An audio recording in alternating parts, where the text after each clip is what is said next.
Here again, y'all. Hey, we are still in a beautiful, exotic Denver. Bronco country. Oh, you wore it? I got the Bronco hat. I'm in Denver. It's my last day in Denver. I'm not a fan. I'm not a big fan, but I'm more of a Raider fan. But I'm in Denver, so I have to represent for the people that are here watching us from Denver. I suppose so. Yes, we did meet with a couple of our Denver friends who are moving to Portugal. Hey, yes. Antoine. Hey, Toya. We Good got to reach see you. out. Yeah, see how their visit Hey. to San Francisco went. Yes, definitely. They had their appointment, so we're really happy for them.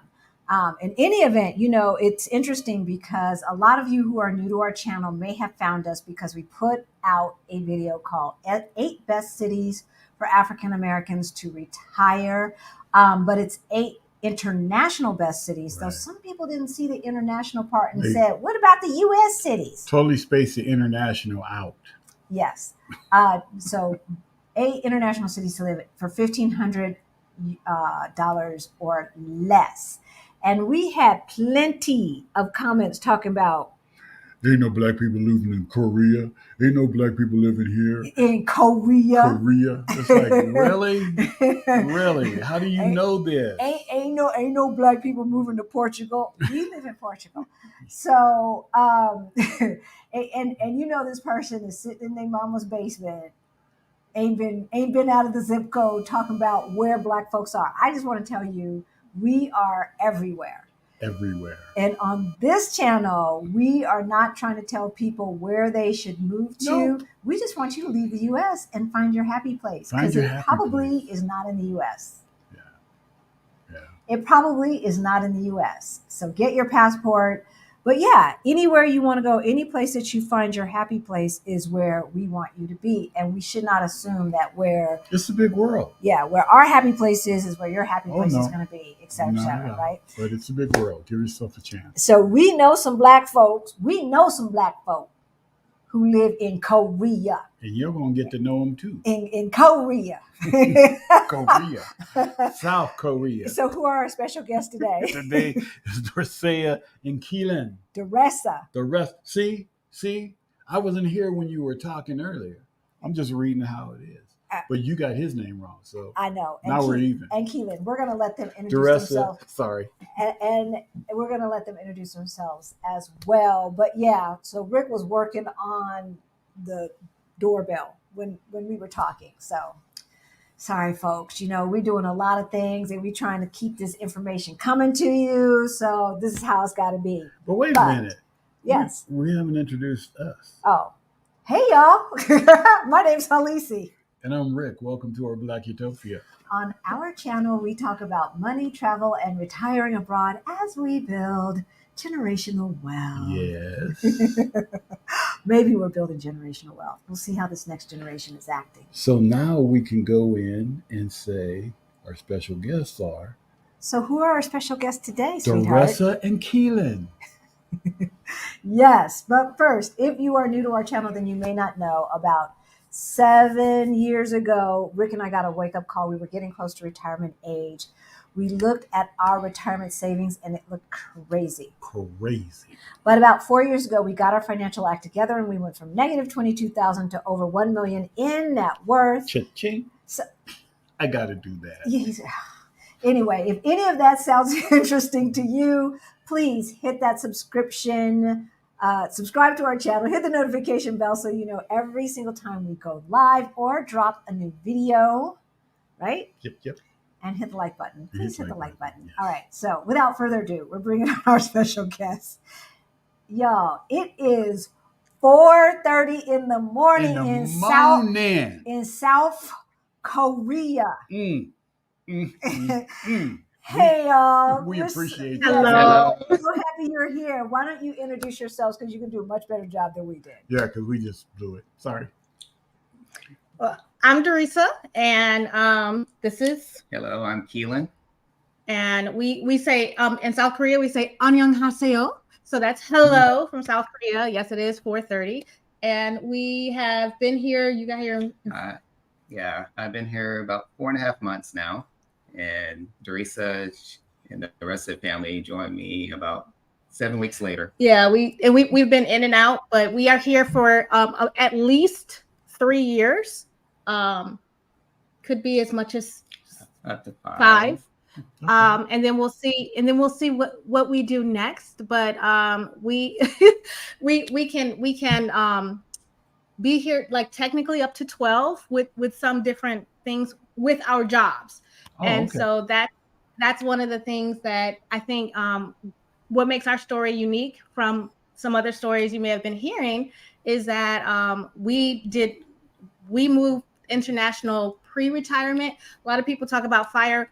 We call it Wi-Fi, which is work internationally for financial independence. There you go. So, I like that. I like that. I might steal that. Yeah, we might have to Yeah, and get a trademark. get a real quick. trademark real quick. Let me call my attorney. and so yeah, so we have been loving it, and one of the things that I think makes this such a big deal and why we were so excited to share our story is because I think I was here like a week with the kids, and I told Keelan, I was like, this feels like home. I'm home. And that was an amazing experience to have, to be, halfway around the world in a country where we didn't know anyone else here when we got here. We didn't speak the language, and it still felt like this is home. Mm-hmm. And for me, when I first arrived, it just felt right. Going into unknown situations, you tend to be nervous about the unknown and everything. And with this particular move, I had none of that. It was just a new opportunity, looking forward. I don't know if that comes with being a half century old and moving on, and you just don't care about some things anymore, and you just look forward to the days that you have left, or if it's just the right situation for us at this time. And that's the thing, because we think we have time, but you never know. So do the thing now. Do it now. Do it now. All right. So we're gonna go back to the beginning, to where you lived in the United States, what your life looked like. But first, let's say hi to some folks who are in the chat. We've got Regina. Hello from Regina. Oklahoma. Hey, Greta. Greta. Hey, Greta. From Baltimore. And it's storming in Baltimore, she said. She might have to. Oh, really? Yeah. Really? Storm was coming. I love it. And greetings to my cousin, Greta number 1. That's Greta funny. number 1. I mean, Greta is just not that common of a name, and to have 2 and we in got our 2. chat. We got hey, 2. Vanessa. Good to see you. Ballerina. Action VJ, we're coming your way. Yes. We should have coffee or something. We'll be in LA. You can take us to dinner if you want, Action VJ. We love it. Hey, brother, I love you. I miss you, and I want to see you. You hear him spending folk money. Spending folk money. He okay. Spending folk money. Hey, Christy. Hey, Professor. Good afternoon. Hey, Professor. Currently blowing off folks who failed to confirm our afternoon appointment, because if there's even a tiny chance that I can view our Black Utopia live, I am risking it all. Hey. Thank you, Professor. I love you too. We love you too. I love it. Hey, Lenora. Hey, Lenora. Hey, Vicky. Wait, this thing is not working well. Where's my mouse? You didn't get out my mouse, I baby. didn't get your mouse. You want me to get your mouse? No, okay. No, forget it now. I'm sorry. I blew it, y'all. You see this? My piece. So I don't get a raise now. No my raise. piece, how you doing? Good to see you. On my way out of here, Phyllis A. I love it. Yes, Trey. My eye is watered. Nubianette. Carmen, how you doing, Carmen? What's that? Karabiami? Yeah. Karabiami. New name? That's pretty. I like that. Hi. It's like Caribbean. Yeah. In Miami put together. Grace. K. Stewart. Hello. Okay, my eye is burning. I don't know what's going on, y'all. All right. Hello, family. We love you. We love you. Love you. Love you very We're gonna much. go ahead and get started. And So, I saw Courtney in there too. did you see I Courtney? sure did. Our daughter's in Our there. daughter's in there. Hey there. All right. Tell us about your life in the United States. Um, what did it look like? Where did you live? What did your typical day look like? Okay, so we lived in Huntsville, Alabama. So yeah, so and we had been in Alabama for About 12 years. 12 years, Okay. and so and we both work for the government. We both worked for the government, and of course with COVID. Everybody came home. I had been remote about a decade, so I had been working from home anyway because we have 3 kids and we homeschool our kids, and I was working, and so and then with COVID, Yeah. I was going into the office daily like everybody else, and when COVID hit, it was they sent everybody home, and excuse me, and it was a opportunity for me, since Doresa had been home with the kids. I didn't get to experience what they had been doing day to day. And excuse me, let me get some water. oh yeah, so it was just me having fun all day with the children, and then he got to come home when they were fun, when they were high schoolers. So he was like, "Oh, okay, I'll hang out now." Yes. So it was great being home with them and having that time. And working from home. Yeah, working from home. I ended up being there for 3 years, and um, I got to see them before they started going off to school. Our oldest, he graduated and he's completed his first year of college, and so we have twins. And they're about to enter their senior year of high school, and so just to be around them and experience some of the time that I had missed earlier as they were growing up, it was good for me. But when COVID came, everything shut down, so it was Right. just our close family unit. My parents, they lived nearby in Huntsville, so we would go visit them. Like 5-minute drive. But Oh, okay. But that was it. right, But yeah, like what our day to day looked like was Alabama. Okay, and so the day to day, it started to get very constricted because all this legislation started passing, and we were like, what did that bill say? What did that amendment say? And so all of it, because Huntsville is known as the Rocket City, it's one of the most progressive cities in the South. So our experience didn't feel at first, it didn't feel as bad. We felt, isolated, right? Like, okay, we're good.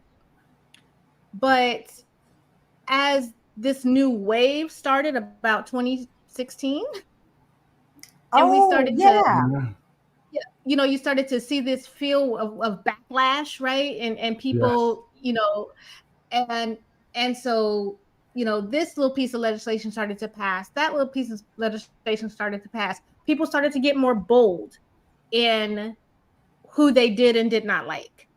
And we had kind of felt like we didn't want to stay. We knew we didn't want to stay in Alabama. I was like, don't bury me in the South. When I die, do not bury my bones in Alabama. And so, but things that have been isolated incidents, like having my kids at places and finding out that active Klan members were invited into those spaces where my kids and I were, and people like, why is that a problem? But Yeah. like literally had somebody say, if you embrace diversity, why don't you embrace them? And I didn't know embracing diversity meant embracing hate, but okay. and having your life in danger and your kids in danger. And so and those went from isolated incidents to people being a little bit more bold. So we started to like isolate ourselves a little bit more, and our circle kept getting smaller and smaller and smaller. And so it definitely, the data. So professionally, we were doing amazing. We were both, very high in our careers, very set, our jobs were set. We were good. So financially, we were good. Professionally, we were good. Well, financially, we had to make a change probably about 6-7 years ago. Yeah. Because we weren't necessarily tracking where our money was going. And we would say, how do we make so much money, but we still... Yeah. And why are we still broke? Yeah. Why are we still broke? Right. I thought we done come up. Right. So Doresa said, we got to do something. So we sat down and formulated a budget, and Doresa came up with, okay, we need sinking funds. So we had separate accounts and to put money in for dedicated things. Everything. We had like 12 or 15 accounts, because we had an account for like literally everything. This is our clothing account. This is our house maintenance account. This is our car maintenance account. We knew our kids were getting older, so we were like, this is where we save for them a car when they get 16. So we have an account for, this is our recreation fund. So this is everybody's fun money, and every member of the family had their own recreation account. So if the kids said, can I go to Topgolf? Okay, do you have money in your rec account to go to Topgolf? Right. So they had an education fund. So every so we had what they call a zero sum budget. So every dollar that came in was accounted for, and we ended up being completely out of debt except for a house. Like the only thing we had, within a couple of years, we were, debt free except for our mortgage. And so that put us in a position where, we felt, a little bit better about the situation. So we did feel good financially. And then we started to talk about, but where do we want to be? Right. And we talked about retiring abroad. Yeah, that was our first conversations was, we can retire abroad and stuff. And then we have been talking with my parents too, because they're already retired, and we would talk about maybe we want to get a spot. We were looking at countries like Panama and things kind of closer by, and so we had just been having those conversations because we really wanted to experience abroad, because we had passed up an opportunity years ago on one of Doresa's former jobs. Yeah, I worked with the CDC, and they were like, hey, we want you to go. Well, it happened twice. So the first time it happened, they were like, we need you to go to Thailand. We need you to go to like 4 of the countries. And I was like, do I need to take vaccines to go to those countries? And they were like, yeah. And my boss looked at me and he said, you're pregnant. I was like, yeah. So that's what stopped the international travel the first time.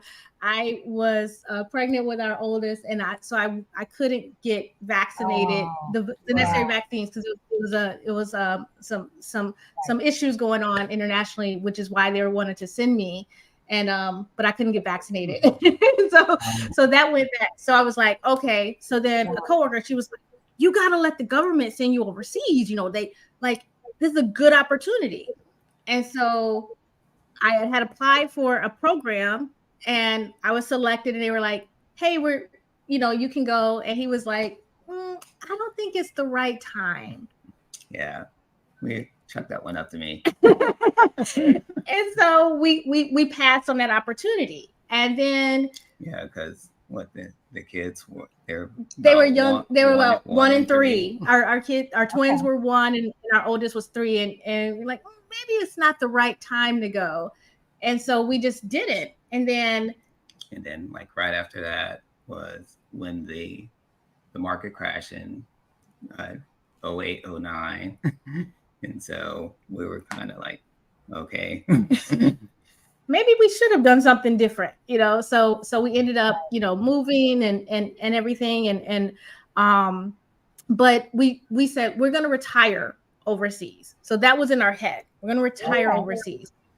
But then more and more stuff started happening, right? Politically and in the atmosphere. And we were like, we don't retire. Like, I'm 48. He's 51. Like, we got a minute. Do we really want to wait until we're retirement age and we're no longer working to go abroad? So that's when we... Yeah. And one thing Doresa has always been having discussions about is, when is it time to leave? Because we want to leave on our own terms. Right. Yeah, we wanted to leave. We didn't want to flee. We didn't want to run. Let's talk more about that. Explain what you mean by that, because some people might not get that. Let's take a pause. Okay. So basically, it's looking at the political environment, looking at the climate, looking at legislation that's being passed, looking at people saying the quiet part out loud and saying, okay, it is not... People in a lot of countries decide they're no longer safe in their home country, so they need to be someplace else. And some people make that decision early enough that they get a choice in where they go, how they go, right, under what terms they go. And other people, when they wait, they go, okay, well, maybe it's not bad, maybe it's not too bad, and then all of a sudden their life is in imminent danger and it's an emergency, and then they have to flee, and then they don't have a choice of where they go. They don't have a choice of how they go. They're not in control. And so a question I have been asked, we've been talking about it for over a decade. When certain people got into these catastrophic situations, what was the trigger for when the people that left on their own terms, right, what was the trigger for them to leave instead of staying until it was a crisis? And so we started to go, okay, well, if we see this happen, if we see, and so we could never figure out what that trigger was until things like January 6th happened, until things that had been codified in law were starting to come up for debate. And so we were like, okay, well, wait a minute. Should the president only serve for 4 years? Maybe they should serve 8 years for 10 terms. Yeah. And it was, and then it was things like, because again, we're in Alabama. And so one of our people who was running for senator said, in a public debate, they said he was talking about making America great again. And people said, well, when was America great? And he said, I think it was best during slavery. And he only lost the vote by 1%. Who? That was he lost to Doug Jones. Oh. The guy who had the judge. Yeah, he ended up getting he was appointed under Trump to a position under Trump. Roy Moore is who it was, and so he ended up being he was still in government. So he was after he lost the Senate race, he was appointed as the as under the administration. But he and to have a politician who could be your senator say out of his own mouth, America was best during slavery, and then have a large percentage of the population vote for him. And the only reason why he did not win was because the Black voter turnout was unprecedented. It was a larger voter turnout than when they voted for Obama the first time. So it was everybody, it was such a shock to the system that people voted in droves. And so we were like, that's it. Yeah. Like folks are saying out loud, I did best when them folks was in chains. And Right. so that's we were like, okay, we started Right. to get Right. the wheels spinning, and we weren't at the point where we said we're just gonna sell everything and leave and we'll just make it out there. Like we weren't there.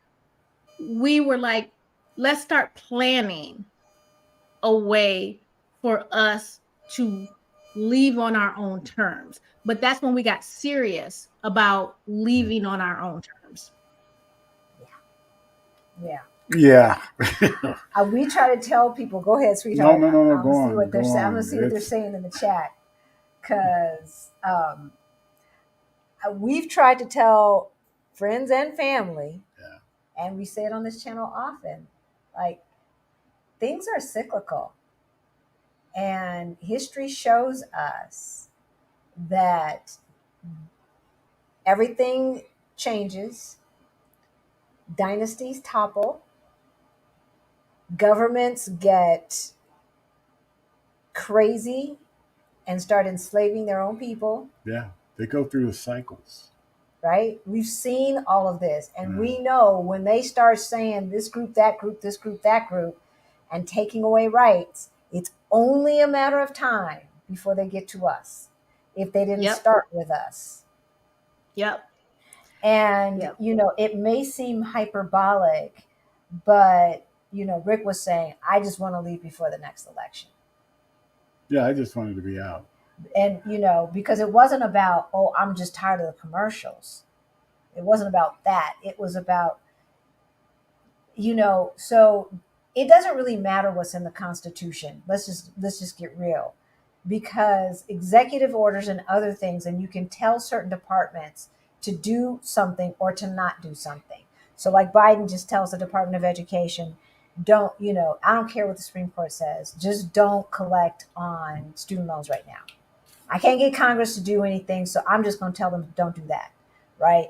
Obama says, "Oh, I don't care what y'all say, we're going to investigate XYZ." So he tells the State Department, "We're going to do this." The DOJ, "We're just going to do this," right? Which is within the Constitution. So they could just say, for right now, for security purposes, to all the other embassies, we just do not grant any visas to our citizens right now. Mm-hmm. It is not Yeah. safe for them outside of the United States. As some countries are doing, which we won't mention, but yeah. Yeah, I mean, other countries have done that. And so it doesn't have to be that laws have to pass. It doesn't have to be that they say it's a state of emergency. It just has to be some crazy president telling the State Department to tell, the consulates, the embassies to do XYZ until the foreseeable future. And next thing you know, you are locked in. You can't Your do gilded anything. cage. Yeah. Yep. And that was the thing for us. And we're a family of 5. So we had to really think about everybody in the household. And so when we started to prepare, we really had to make sure that we were doing things that were going to meet the needs of everybody who was in the family.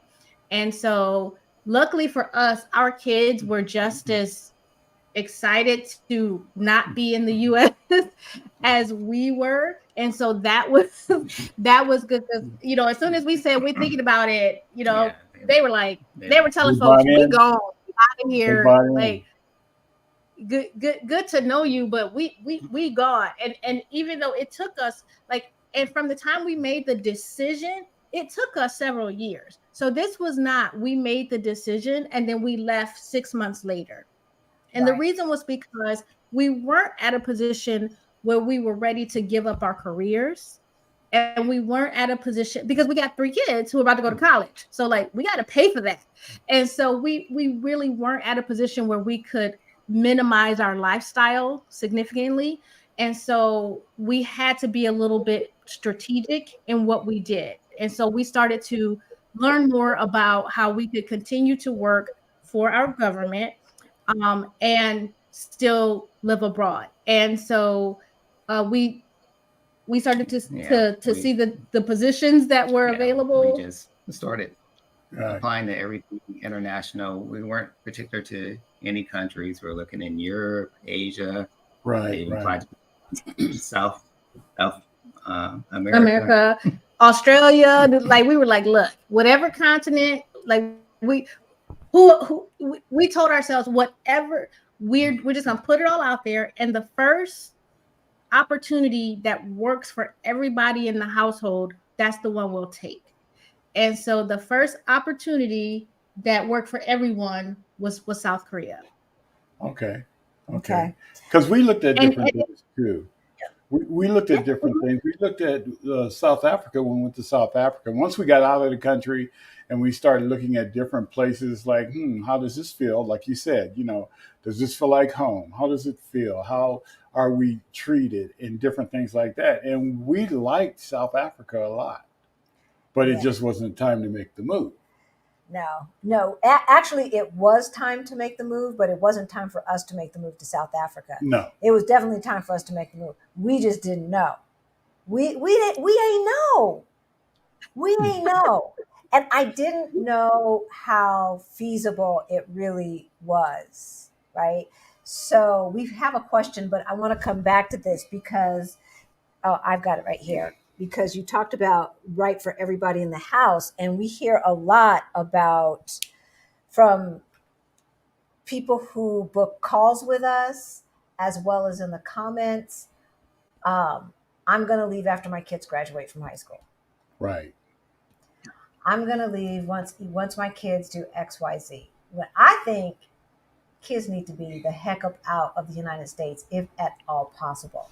So Jessica asks, after you become debt free, what do you do with the now savings to get it going? I think she means I'm in Montgomery, Alabama, and waiting for my daughter to graduate from high school. Okay, so what we did was we just continued after we got out of debt. We continued those accounts, and then we just increased our savings. We increased our contributions to our retirement accounts. And we also we put money aside because we have three.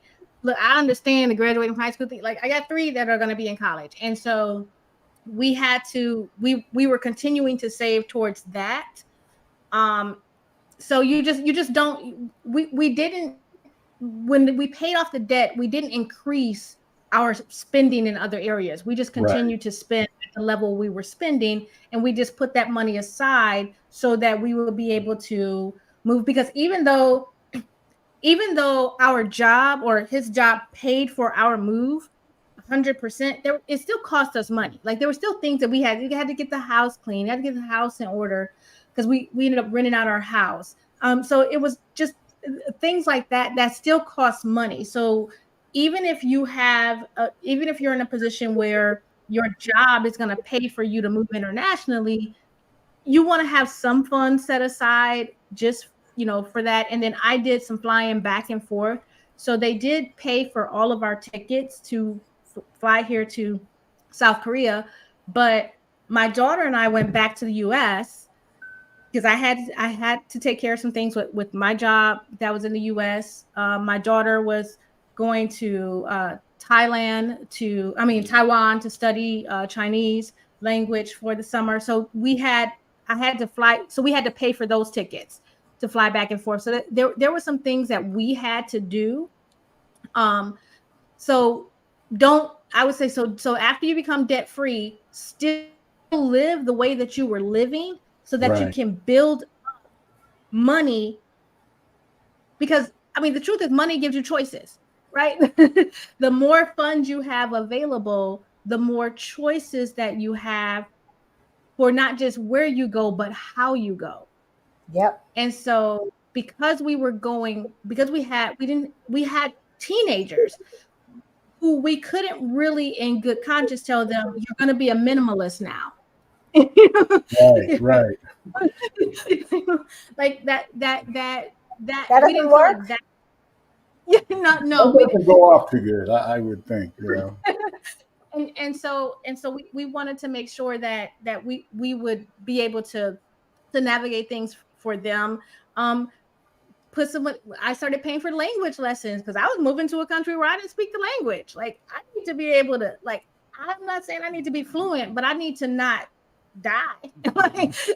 And so, you know, I'm at that age where I need to know where the bathroom is because I gotta go. And so I gotta at least be able to ask where the bathroom is. Yeah. And so, you know, there'll be some things that you'll be able to navigate a little bit easier if you have some funds in place. So I would say that's what you do with the money that you're saving. And Lisa, you talked about like making sure it works for the whole family, and people who think they have to wait for their kids to graduate. I would say the way that we did it. Okay, so moving with our job and our, you know, my husband's job with the federal government. When you move with the government position, they make sure that your kids will get an education. And so we homeschool, but you didn't necessarily have to homeschool in order for your kids to be okay, like educationally. A lot of international schools, no matter what country you move to, the international schools will they will actually teach in English. And so your child doesn't have to know or learn a new language in order to go to school in that new country. And so you won't have to worry about that.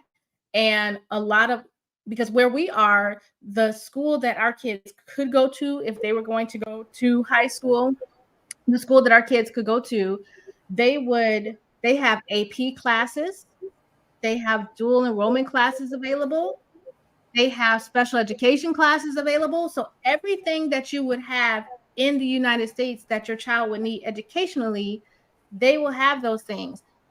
My twins are high school senior, they're going into senior year, they're going to be applying for college. In 2 weeks, they start their applications for college. And so it doesn't on the college application, they ask, what is your present address and what is your permanent address? So you can say, we live in South Korea, but they are US citizens. So they're still looked at as US citizens. And when you go internationally, you are still a resident of your state. Right. So my kids are still a resident of Alabama. So if they refuse to go to college in Alabama, but if they wanted to go to college in Alabama, they will pay in-state tuition. They're still considered Alabama state. So your students, your kids won't necessarily lose anything internationally, because we knew we wanted to move abroad and we were going to be taking kids. We started to do things that would make that transition easier. And so our kids just continue online classes even after COVID. And so they're taking dual enrollment classes, which is where you take college classes in high school, but they're online. So the time change isn't a problem for them. So they could keep their same teacher. It's just that the class would be at night if they were in the US, and it's in the morning, now that they're here in Korea. And so but we put those things in place so that the transition would be easier for them. Mm-hmm. But the local high school where we are, they had a graduating class of 300 kids. See? So there's and the vast majority of those kids are US citizens. Right. So your kids won't be the only kids who are in that situation. So a lot of people are doing it. Yes, it's less people that look like us, but we're still in the mix.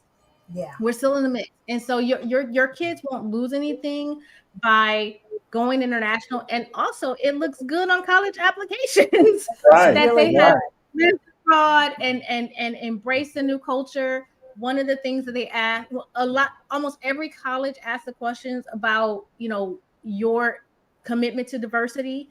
And it, especially since they stopped affirmative action, and they can't take affirmative action into consideration. you can talk about diversity in a much broader perspective if you've been international, if you've been in another culture. And so that can actually lead to you having a more robust application. Because my oldest, who's in college right now, he was already in college when we moved here, but he had actually spent the summer of 2022 21, the summer of 2021 in Korea. Okay. So he was the first person to go to Korea. There's a program called Nestle Y, and it's the National Security Language Institute for Youth.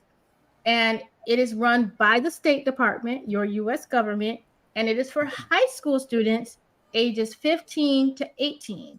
And they can apply for that program where they can learn a language, and the government will pay for them to go either during the summer or during the school year. My son applied for the program and he was selected to go to Korea and South Korea in 2021 before we knew anything about us going. Like we had no idea we were going to be going to South Korea, like none. And so he had spent the summer here, and that was the focus of his college application. Now he had a really high GPA and dual enrollment, but one of the things that stuck out, that colleges said stuck out to them, was him talking about his experience in South Korea. And he got full ride offers. He got accepted into almost every school he applied to, including schools like USC, and being an out-of-state student, and he got to USC, Johns Hopkins, like all these like really prominent schools. And a lot of it was because his application, his essay, focused on him talking about his experience in South Korea. Yeah. Wow. Yeah. See, and so you actually could be doing your child a favor by having them go abroad. Yes. Hey, ain't nobody coming to see you, Otis. I'm glad you made it. I have to say that name out loud because it's just so hilarious. I'm glad you made it over here for our live. We're trying to convince kids, it's like you can go to school in Europe for the same cost as 1 year of community college in most of the states in America. Yeah, my son, he applied for schools in the US and he applied to schools in Europe. There was only one school in the UK, because he applied to 5 schools in the UK. The only school that did not accept him, didn't accept him because of his age, because he graduated when he was 16. And so the program that he was going into, you had to be 18 because of the content. And so that was the only school that didn't accept him. Every other school in the UK accepted him with an unconditional offer, which meant you don't have to show us anything else. You are free to come. And he was 16 years old. Wow. And so, yeah, absolutely. Yeah, I think one of the best things that we can do for our kids is to get them out. Yes. I mean, so we're going to talk about why South Korea some more, because you said it's the best place for all 4 or 5 of you. But let's talk about the safety thing, because you've got 2 boys and 1 girl. Yep. And the safety looks different for boys than it does for girls, right? It's not any less, it's just different. So how did you feel, especially in Alabama? Okay. With your black boys. Yeah. Basically, it was like being under house arrest, right? Oh. So because like you got to have somebody with you. So, including my child who's in college, right? And like you're in college, but you need an escort when you go out, because we don't know what's gonna happen. And he got his license in a car, and he was scared to drive because he was like, I don't know what to do if I get pulled over by the police.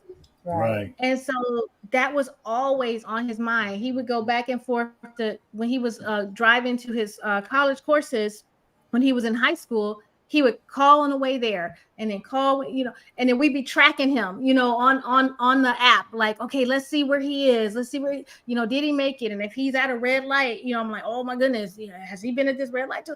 Because you're so scared of what might happen if he gets pulled over, or if there's some sort of encounter, or if something goes wrong, or, everybody saw the reports of a kid who went to the wrong house and knocked on the door and got shot through the door. And this is just a child who was lost. And so the idea that, okay, if my child makes a wrong turn, he can't ask somebody for help because his life could be in danger just to ask somebody for help. So they felt, almost in prison. It's like, you don't want to be 16 and your mom or daddy has to be with you to make sure you're safe, everywhere you go. Right.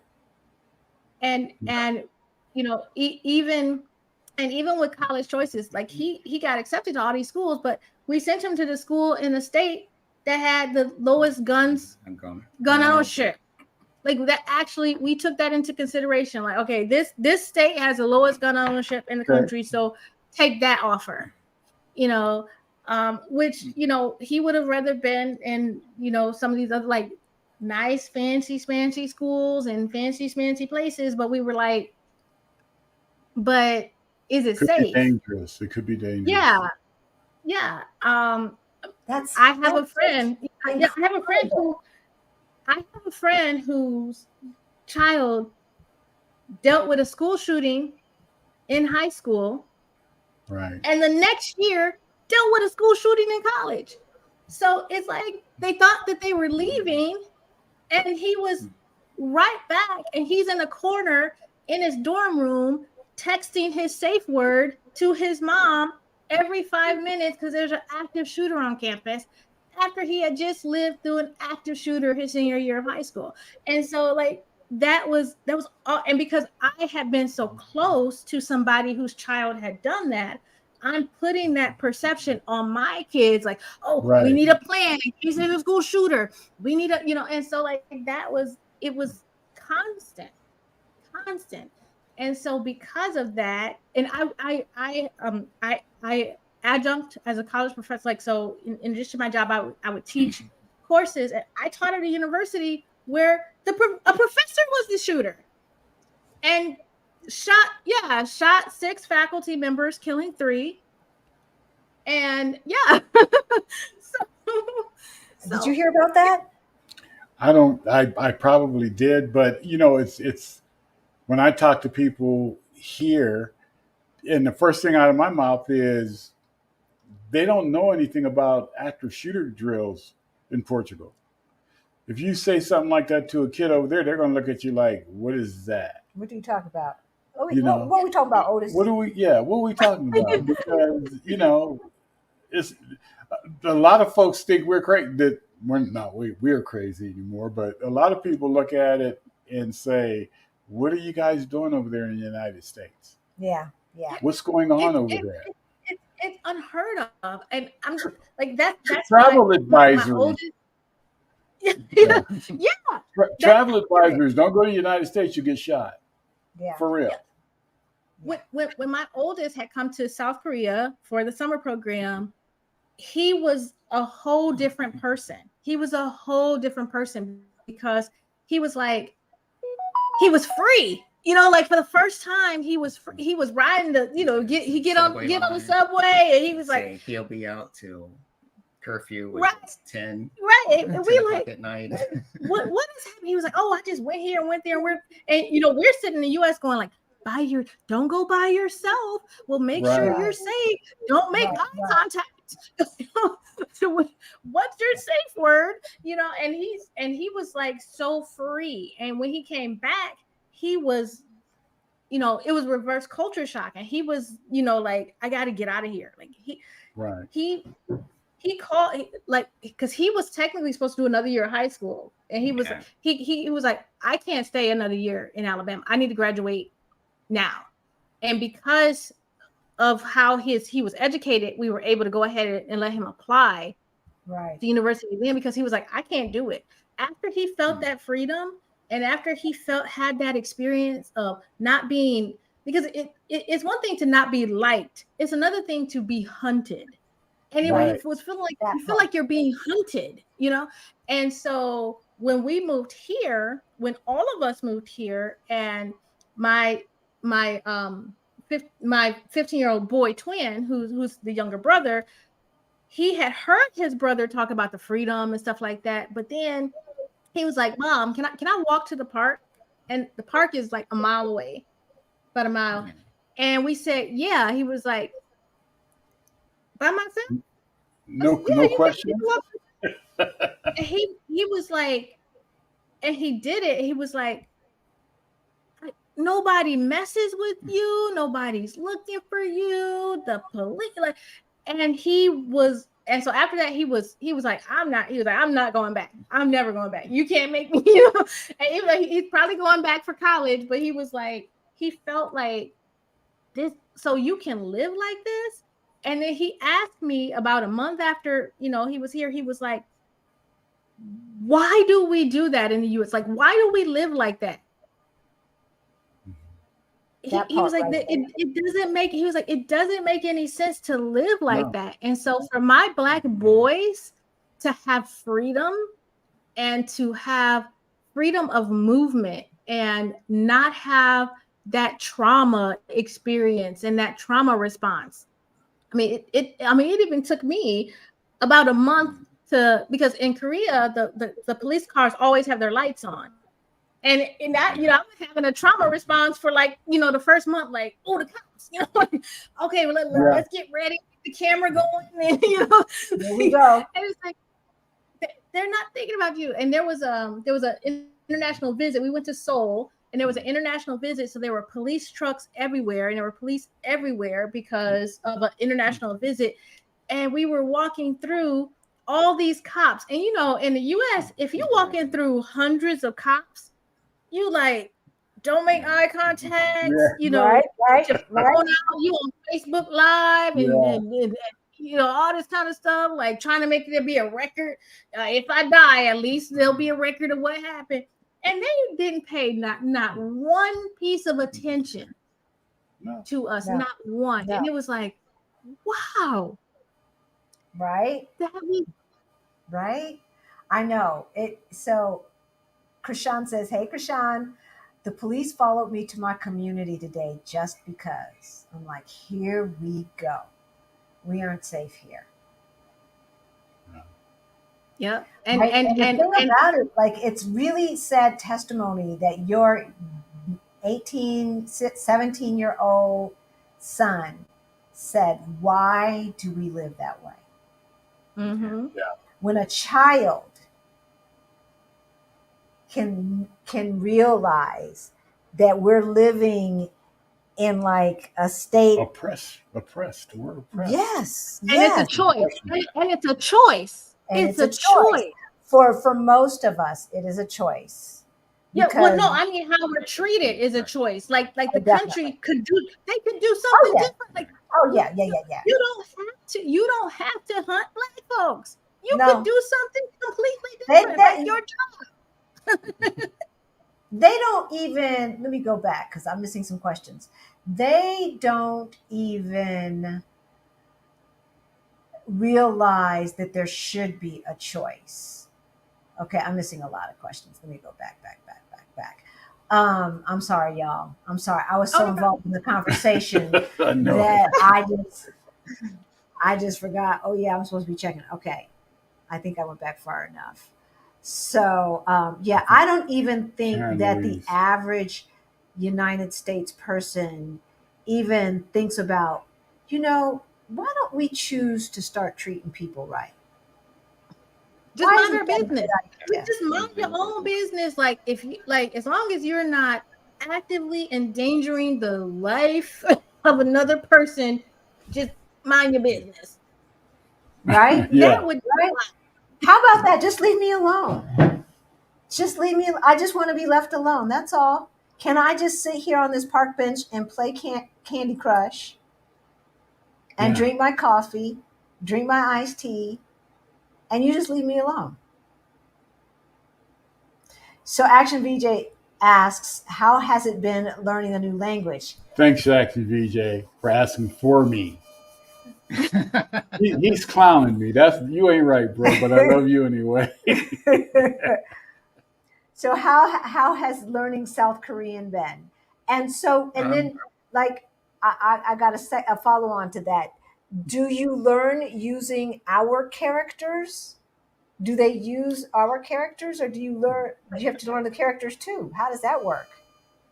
well, um, for Korean, their alphabet is called Hangul. Hangul. Hangul. Mhm. And so um, I found that being here, you can function without learning the language. Yes.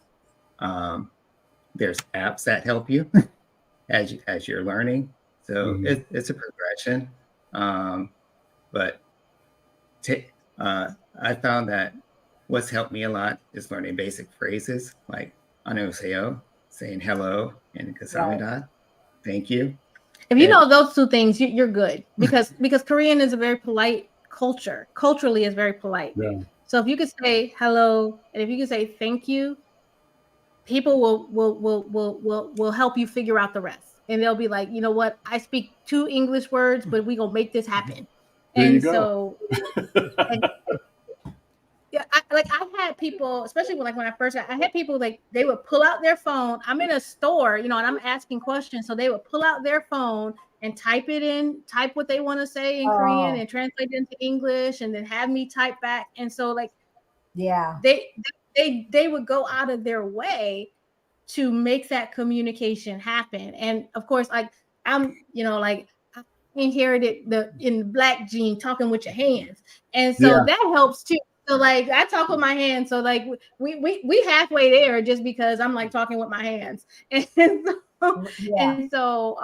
it you can in South Korea, because we're not in Seoul. And so you can function in most of South Korea except for like the really rural areas, even if you know very, very little Korean, because the street signs are in Hangul, which is the Korean characters, but they also have it in what they call romanticization. And so it's going to look English to you, and it's that how you would pronounce it in English. So you Oh, will have that there, and then all of their signs that matter are in English as well as Korean. And so you can Okay. function. if you have to go to the bathroom, you'll see toilet. Yeah, they have it out. If there's danger, they're gonna tell you in English that it's dangerous.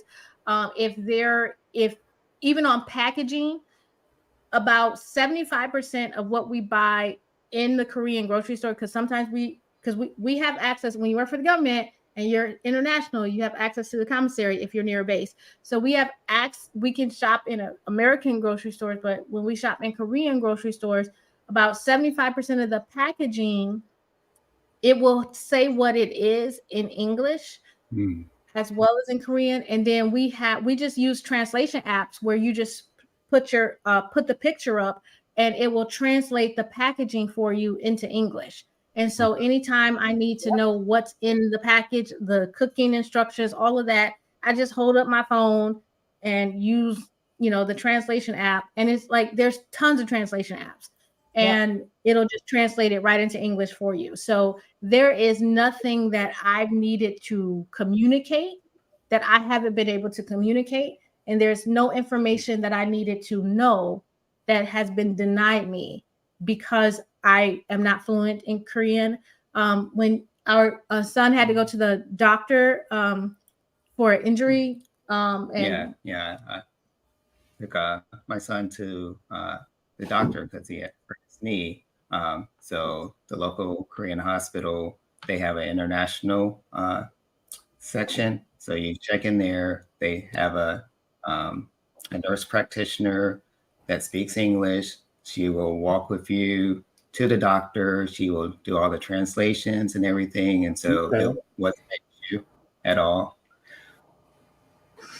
yeah, so if they have enough people, when we go to restaurants, there'll be a bunch of people who also speak English. They'll encourage you to speak. It's like I'll be trying to practice Korean, and they'll be like, Right. Hi, American. Look, there's a line behind you. So, what would you like to order? Exactly. It would be a lot easier if we just go to English. Why don't we? Yeah, let's just speak English. The other day, I try not to get my little feelings hurt when they switch to English. So Greta wants to know, as you were paying off your debt, did you continue to invest in your 403b or Roth IRA? Or Yes, we continue to invest because we always invest up to the matching. And so with our jobs, what did it match? 5%?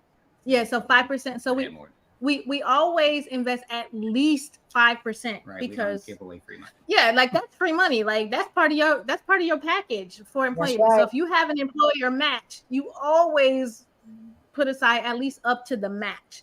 And so we do that, and then we continue to do a little bit more because and the reason why we could do that, I know everybody's situation is different, but the reason why we could do that is because when we looked at our budget, we had a lot of frivolous spending. So our debt wasn't because, of anything noble. It wasn't medical debt. It wasn't education debt. It was like, why are we spending this much money eating out after we go grocery shopping? Yeah. Been there. And so, we know and we about just that. had never written it down. Yeah, we had never tracked it. We and so you don't realize, and especially like inflation hit, and you're like, why am I paying $15 a person for fast food? Right. And so that was it. So we really didn't have to adjust our lifestyle at all. We just had to make better choices. Right. Yeah. And we were, for those of you who are new to our channel, you may not know, but when Rick and I finally started tracking our spending and realized we were spending just for the two of us $1,000. And this was like before, this is not including this last bit of inflation just now. This was way back in 2017, 2016, 2018, $1,000 a month eating out. Yeah. What are we doing? Yeah. What are we doing? And we had teenagers. So we were really, we were right there. We were right there with you. Yeah. So our people, go ahead. Going back to the investment question, and one of the things that we've done as far as investing, because Doresa, she's very conservative in investing. Very. So with the extra money that we would get from pay raises or anything like that, we just started investing in savings bonds on a bi-weekly basis. Oh, really conservative? Right. Oh yeah, but the interest rate, like when the interest rate got as high as what, like 7 to 10%. Like 7. On the iPhone. Okay. The iPhone got as high as 10%. Okay. So yeah, but yeah, I am the most risk adverse person you will ever meet. No, you're not. You live in girlfriend. You live in South Korea. I know people who have not left their zip code. You are not the most risk averse. Okay, well, listen, maybe with things that you have not 100% studied. Yes, that's it. Like if I can learn about it, I can do it. But then you'll be good with it. Definitely that. And also we another thing we did with our kids have investment accounts because we wanted them to be very comfortable with investing. Yes. And so our kids also have investment accounts. And so they learn a lot. They make very smart decisions. Our son the other day, he was like, Amazon finally went up. It had cost me, and I'm finally so they track their stocks and see how their stocks are doing. My son who's in college, he has a job, and he started his Roth and his 401k right with his first job, and he actually we saw the paperwork, and he just increased his contribution to his 401k. Like, hey, you know what? I don't actually need this money, so let me put into it. So start your kids early. Good for him. That's excellent. That good is for excellent. him, because these kids, I don't know. Okay.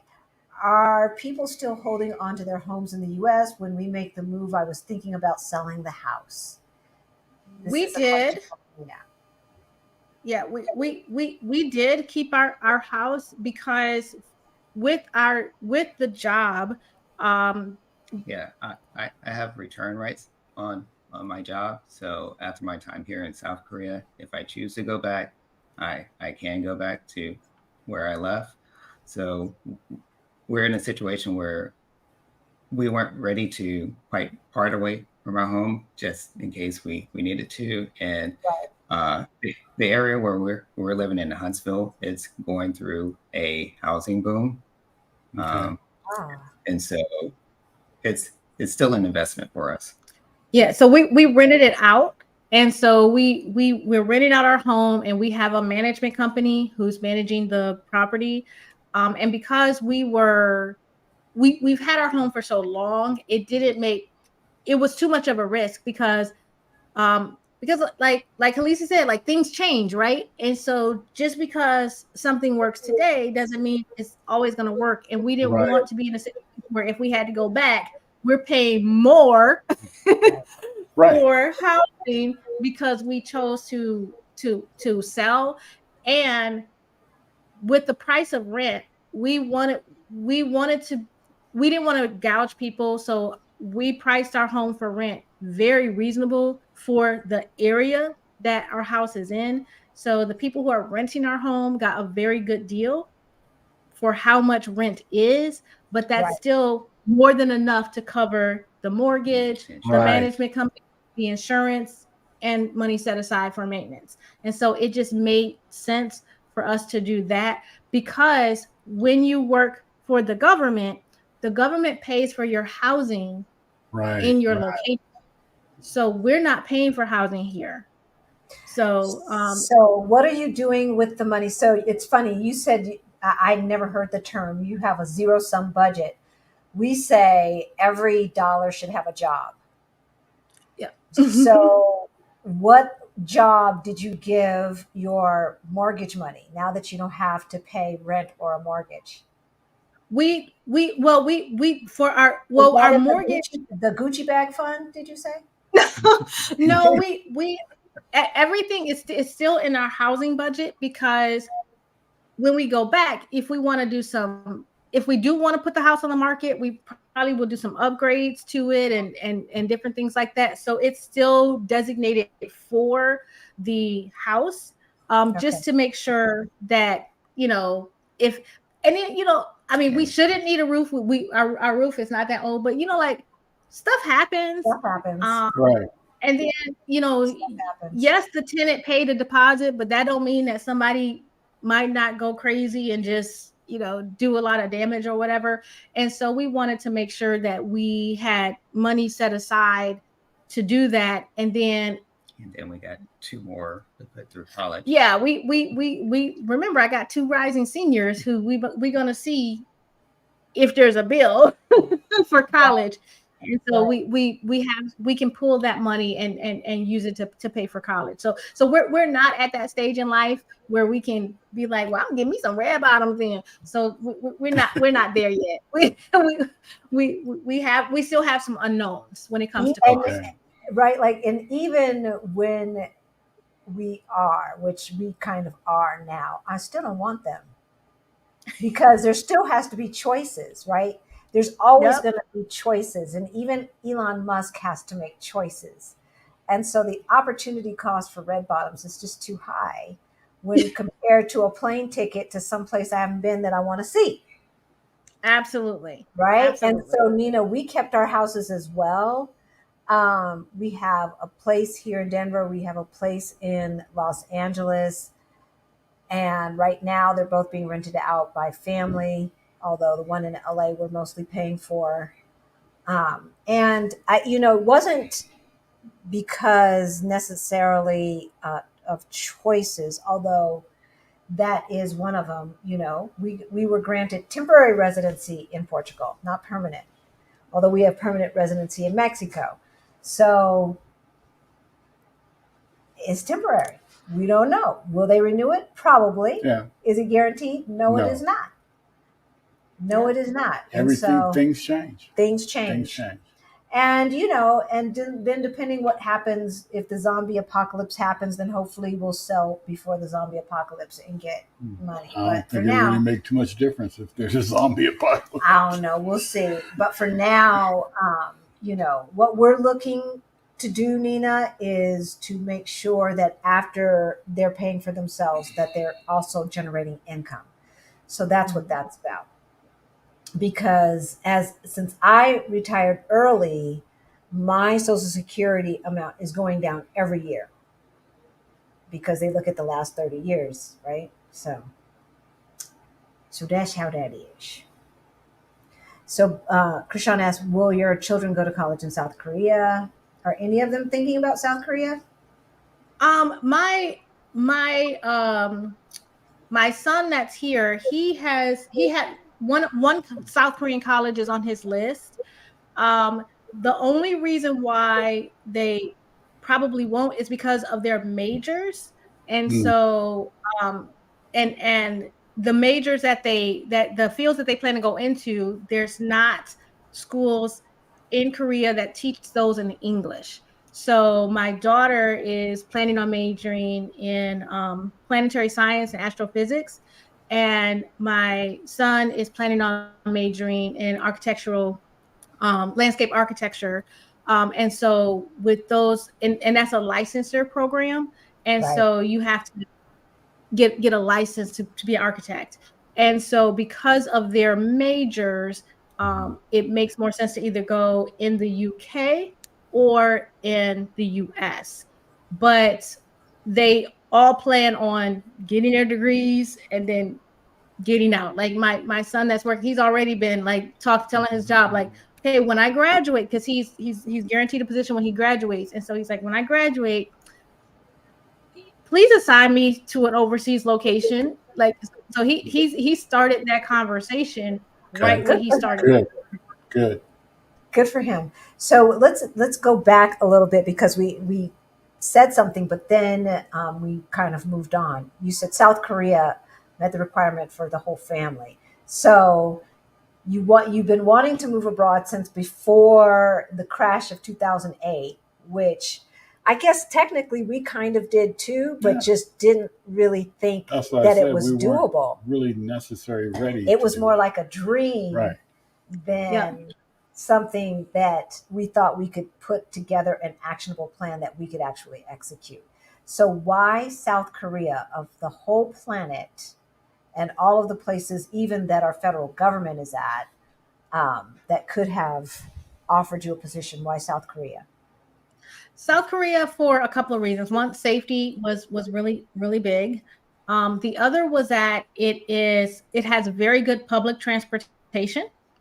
Okay. And so, because in South Korea, you cannot get a driver's license until you're 18. And so we knew that when we moved, our children would not be able to drive.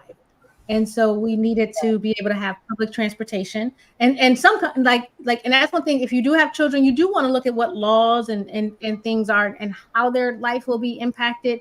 And so that was a impact because US kids, they know, okay, I'm 15, I get my learner's permit, 16, I get my license, but they can't make me drive in South Korea, you know. So we looked at, okay, is there good public transportation? Are there things to do? South Korea is a very young people friendly place. And that's with children and teenagers. So even though the teenagers can't drive, they still have a lot of stuff for them to do.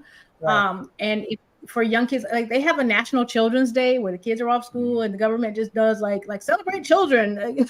And so every place we go into, they have things set aside for kids. And so that was another big piece of it that was really big. My kids like tech and technology and just seeing new things. So that was one. Korea is very tech heavy, but it also is very beautiful. It has a lot of places where there's waterfalls and mountains and all these different hiking trails and things like that. So it was an opportunity to have a really good and full life experience that wasn't just about shopping. Like we found when we were in the US, it was like, what do you want to go buy? Like, it was just stuff to buy. And And so we wanted to be in a place where there were things to do besides shopping. Now, don't get me wrong. They shop here in South Korea. Like there's malls everywhere. Like every train station, you're gonna get it. You're gonna walk into a mall. Yeah. Yep. So they like shopping, but there are also a lot of things that don't cost. Parks and there's a lot museums, of public spaces. There's Right. So parks are free admission to go into. Because I took my youngest son to this botanical gardens, and I walked up to the person and said, "Do we pay?" Say, "No, it's free." So it's like just getting used to that as an American, where you have a lot of free public places to go because all the museums here. Yeah, museums are free, and so like that's a huge, like big, beautiful museums with all kinds of structures and information and all this kind of stuff, and it's free. We wanted a place that we could travel other places from at a reasonable cost, and so it's very cheap to travel in Asia when you're in an Asian country. So, what Taiwan was like $300, like Japan was a couple $100. You could fly to Japan from here. So that was another reason, was the you could get to a lot of places, because flying to Asia from the US is very expensive. We were like, while we're here, like I wouldn't mind retiring here, but even if we don't, we were like, let's see all of it, because the chances of us just flying back for the fun of it is not very high. So we're gonna travel all over. I love it. So you had mentioned earlier, what made it feel like home? What made it home? What made it home was, I think the first thing was, it met my, I told my husband, I said, I can live anywhere as long as I have a view. And the view that I have is to a rice field, right? So we have a rice field in our backyard. Like our house is huge, and beautiful, love it. In South Korea, I'm telling you, everybody has heated floors in South Korea, and that doesn't matter when it's 90 degrees outside. But I'm like, oh, in the wintertime, I can like walk across my floor and so I look out at a rice field, and my son and my daughter made the same comment. My twins, we were out on our balcony, and they said, it's not cotton. And that was a big thing, because in Alabama, they still grow cotton. And you want to talk about a trauma response when you are surrounded by, like, literally every time we went to certain places, we passed a cotton field. And so my kids was like, at least it's finally not cotton. Like we're like, and so like that was a big thing. Like, and I get to watch nature and all this kind of stuff. And there's so many different birds and things that we've been seeing. I slept well. Like for me, it's like the bed felt comfortable. If I heard something in the middle of the night, I wasn't like, who's in here and do I have to fight? It was like, okay, something fell or a door closed, but I didn't immediately go. I didn't have that fight or flight response when I heard a noise. Right. It felt like home because people didn't like. I heard all the rumors, right? In the United States, I heard people say they don't like Black people in Asia. Yep. I've heard that a lot. And then when I got here, that wasn't the experience that I had. Now, I'm not saying that other people's experiences are not true. I believe when somebody says they live something, I believe it. Period. Without question. Yeah. My lived experience, and I was like, our lived experience, we haven't seen people not liking Black folks. We haven't experienced that. My children haven't experienced that. People have been, and it's not just when we're purchasing stuff. Like everybody likes you when you're buying stuff, right? Right. But we'll be in the grocery store. I mean, we were like taking a cart to the grocery store, because they have these escalators where your cart clips in and you go from floor to floor at the grocery store. And the guy was on he was trying to talk to me. He was like, "Oh, hi," and he's like trying to have a conversation, and he's speaking Korean, and I'm like, "Miguken," which means I'm American. I'm like, I'm an American person. I'm sorry, I can't talk. But he was just so excited. He wanted to talk. He wanted to have a conversation. When people interact, they use, we know what is the formal term and what's the formal term. So I might not know your words, but I know if you put a formal ending on the end of it, and they always address us respectfully with those formal terms at the end. And so that's important too, because I can tell if you didn't say yayo, right? So yayo is the respect term that's added in. And so that's there. I thought that was a drug. Yeah. Doresa knows what I'm talking about. because if I say onion, right, that's just hi. That's just hey, I know you. You ain't, like you appear, right? Right. That's onion. But if I say onion haseyo, that's, I respectfully say hello, and we get greeted with onion haseyo. So like people are being respectful when they greet us. My kids have never had any stories, even when we're not with them. They've not said that anybody has been disrespectful or treated them poorly. Right. My son has locks. My 15-year-old has locks, and so we were out, and somebody came to me and they're like, "I love your hair." Like he could speak English. He was like, "Your hair is great. Love your hair. Your hair is beautiful." And so like that's like somebody going out of their way to make you feel comfortable, right? And so that's been our lived experience. Yeah, and then for me, I work with Korean nationals also, along with other Americans, and everybody's been very respectful. And even when I go out and meet Korean nationals from other industries here in Korea, I don't speak Korean yet, but they may have a translator or that they provide for me, and everybody's real respectful and bow. They right, bow. yeah.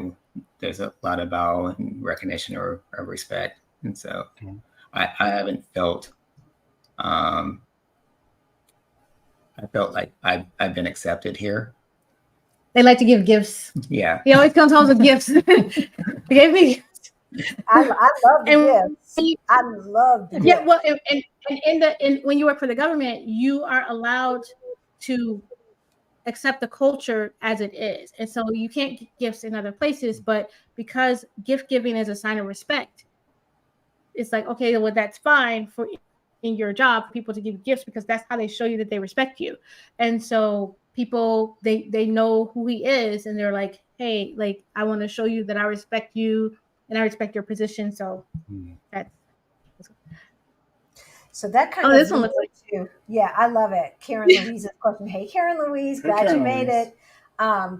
I think we've answered this. Are you finding South Korea as a Black family a good place for you and in general, our folks? Is it inviting, meeting good people there? Is it safe?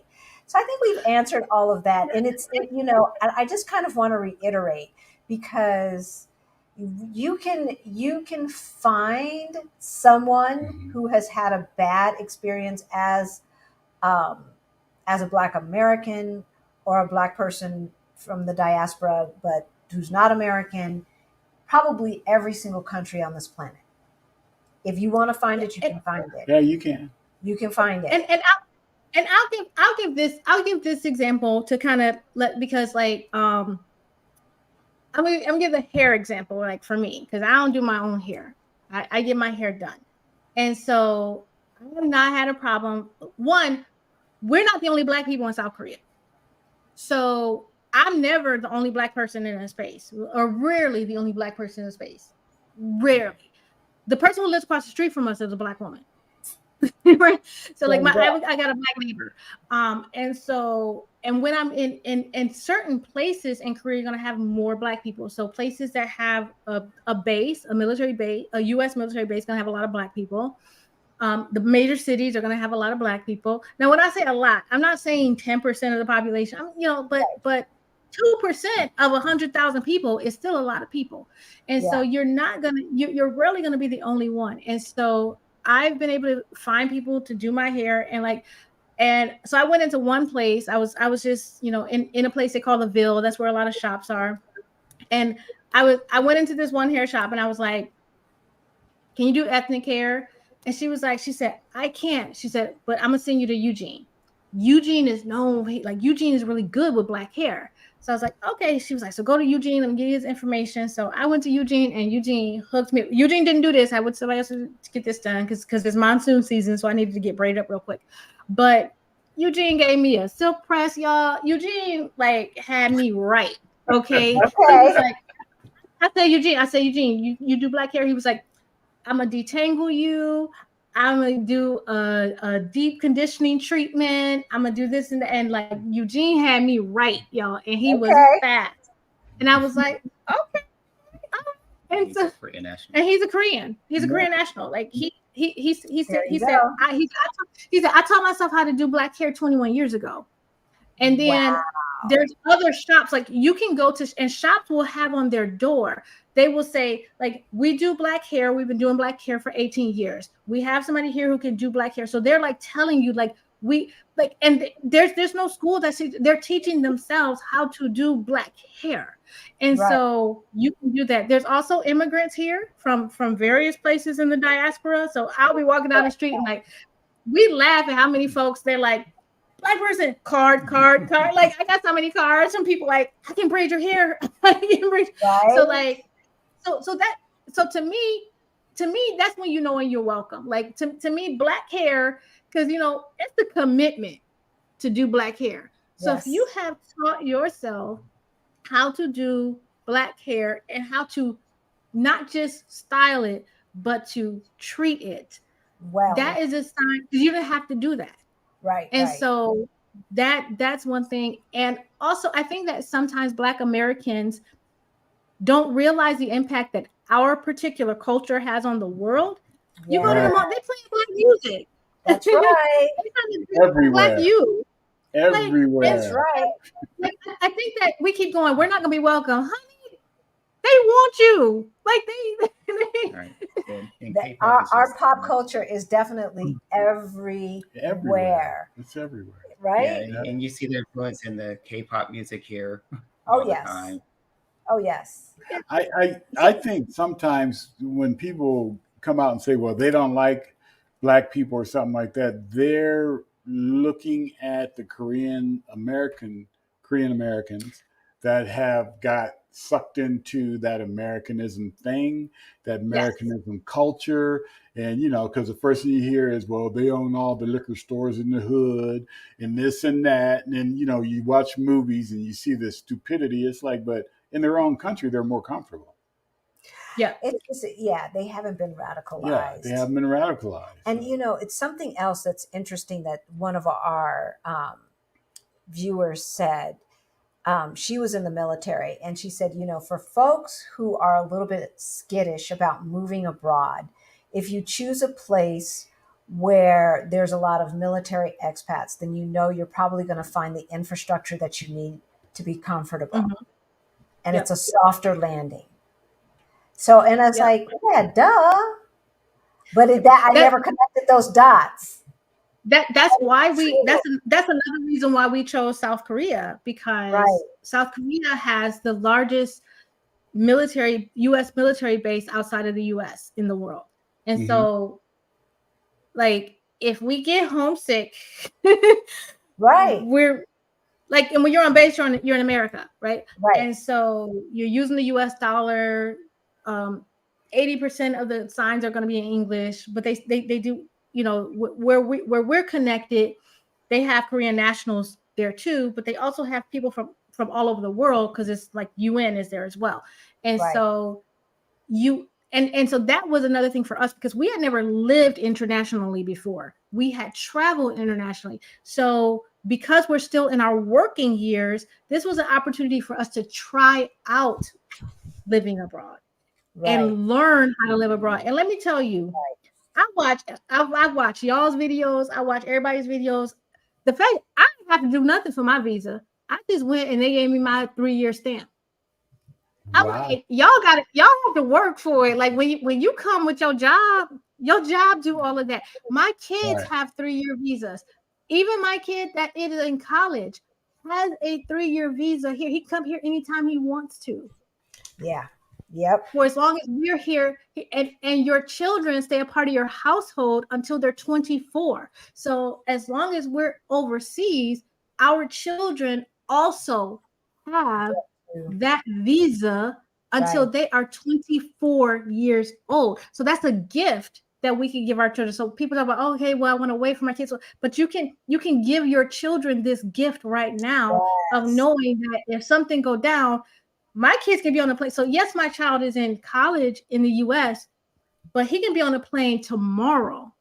Right. Coming here safely. And it's not about, he doesn't have to, there's no question, can he come? He has a visa. Yes, he can come.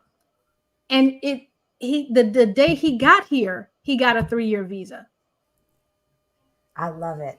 I love it. See, and I want you guys to listen, because especially those of you who are trying to hit a fire number before you make the move, maybe there's an opportunity to make the move, which will help you reach your fire number.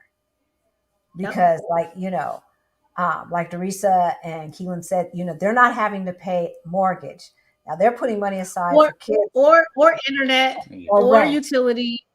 Right. Or utilities or any of that stuff. So all of that money, that's your biggest expense usually, is housing and the stuff to the utilities and all of that goes along with housing. And when we moved, they moved our stuff. They like, we didn't have to give anything up. We could bring whatever we wanted. See? So the bike, we shipped a car. Like, they paid for us. Like they shipped one of our cars here. My kids didn't have to give up their rooms, their bedroom suites. They didn't have to give up their electronics. The houses that they had for us, they put in US plugs. So literally anything that we wanted to bring, we could just, they bought their e-bikes and all that sort of stuff. So that's why I said it was a soft transition to international living, because we're living on that edge where we didn't have to disrupt our lifestyle in order to get to the safety abroad. So it's like the best of both worlds, where we can learn how to do this. And then when we retire, we lose all these benefits and stuff when we retire. But in the meantime, we have years to learn the language. We have years to learn the processes for how do you do things. How do you get your visa? How do you set up your job? Like, we have years to learn all of that. And in the meantime, you make your US salary without all those bills. So that is making us hit our fire number significantly faster than if we were in the US. Yes. So if you're watching on Facebook, hit that like button. If you're watching on LinkedIn, hit that like button, please. I can see the likes on the other ones, and I know that there's been over 200 people watching. So hopefully we've got the likes to prove it. So H-Town D-Man Games. I hope I said that right. H-Town D-Man Games. Okay. How much do you feel about, or maybe just how do you feel about the fact that most stores in Korea expect you to haggle on prices, clothing and electronics primarily? Have you guys run into that yet? Yeah, we haven't really run into that yet, because we mainly have been shopping in malls. And so in the malls, we haven't really seen the haggle. And then when we shop on the streets, usually at markets and stuff like that, I don't haggle, or I don't do the haggling, because I don't. First, they kind of haggle themselves, and so they'll be like, okay, it's this, but for you, I'll give it to you for this, or I'll give you 2 for this. They're like haggling themselves. I'm just sitting up there like, what? If you go back and forth and bring that price down without me saying a word. And I'm just standing here like, I was gonna pay the first price, but all right, so I am not, because I can say that I'm probably not a real comfortable haggler. I don't, and like I said, like we haven't really bought electronics because our house is plugged for US the 110 outlets. Yes. And so we bought all our stuff with us, or we buy it. Like we can actually get Amazon shipments and stuff like that. Like that's the other thing. If you work for the government, if you work near a base, have a US address. And so I order off Amazon, and it just takes like maybe a week to get here, a week or so. 7 to 10 days usually. Yeah. So for my Amazon, so we really haven't had to do that shift. We do have some Korean plugs here, but we haven't really bought any Korean electronics yet. Yeah, and we haven't had the opportunity to experience the traditional Korean markets, like the street markets. My son that's here and we went up to Seoul one weekend, and we were just kind of walking through, and we ran into one of the markets, but we didn't really do any shopping. We just kind of walked through and people saw. Right. And y'all like we really can't justify buying a whole lot right now, because how many pounds, like we bought like how many pounds of stuff that we shipped? Yeah. A lot of crap. 8,000 pounds. Ooh, of stuff we how much shipped. does an elephant weigh?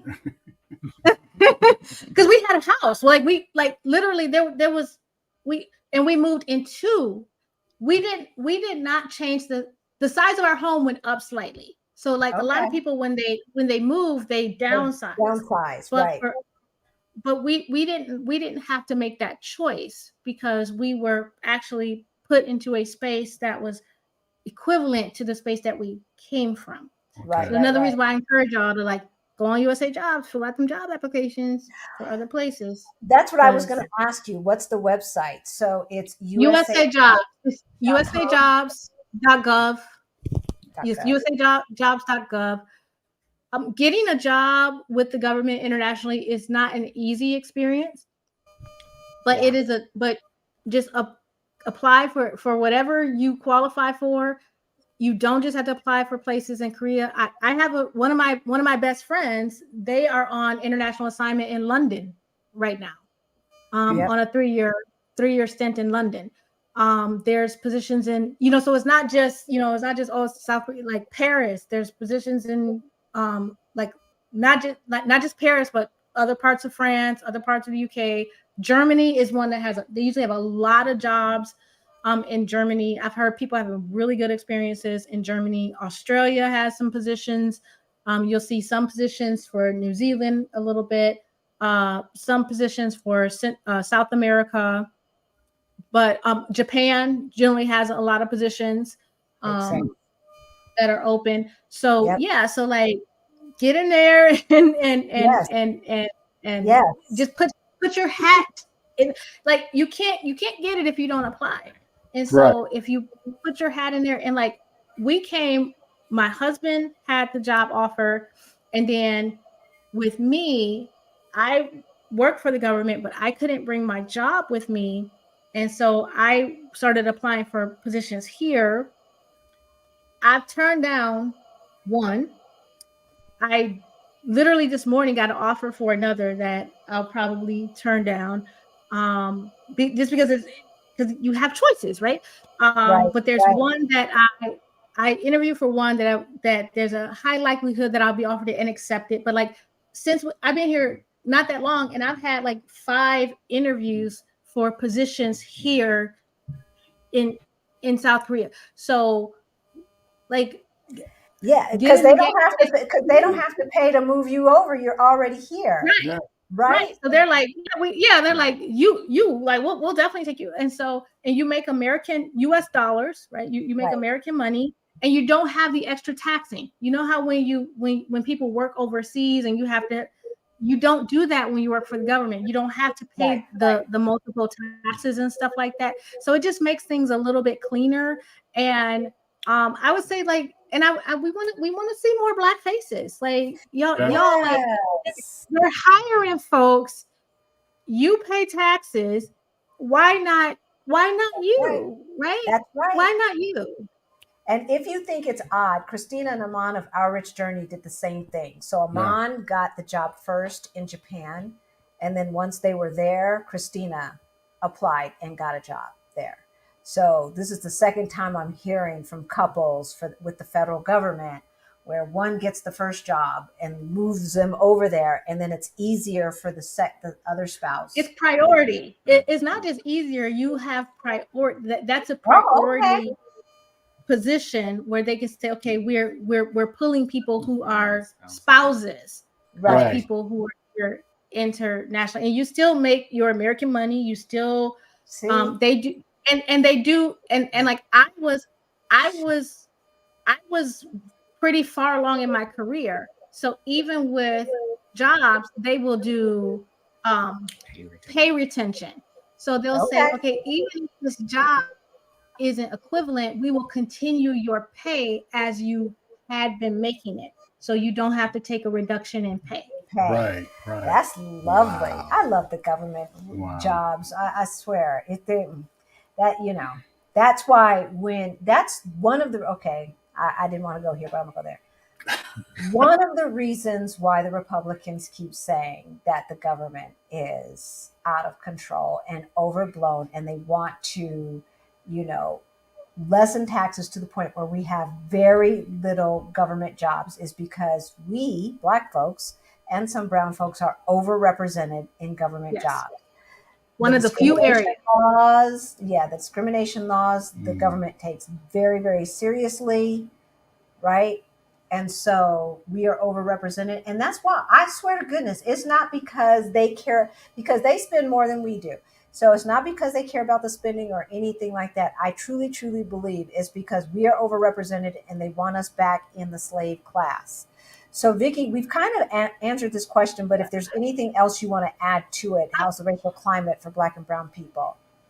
And I want to do an elephant in the room too. And I want to say something that I think is not said enough, but it's true. Okay. And that is that as a Black American, when you immigrate to lots of places, that American is a privilege. And so I can tell you about my experiences as a Black American. Right. Because people love the American dollar. We work for the US. I mean, but everything is pegged to the US dollar, right? And so when you bring in American dollars, that is a plus, right? Whereas if you brought in dollars from a non-American country, that's not necessarily a boost to them.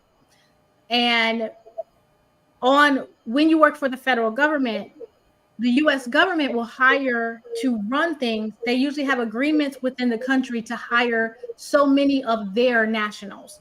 And so it boosts their economy. So they like to see you coming because you're going to be a boost to their economy. Right. And so when we talk about race in the United States, but when you go outside of the United States, nationality is as much of a factor or more than race. Right. And so a lot of times we have been Black our whole lives in the US. When you leave the US, you're American first to a lot of people. Right. And then you just happen to be a Black American who they tend to like a little bit more. I'm just gonna say that they because we know how to act. We don't come with we usually have some home training. And that's why we say a lot of times too is that blue passport privilege. You know, you have some privilege with that blue passport, that American passport.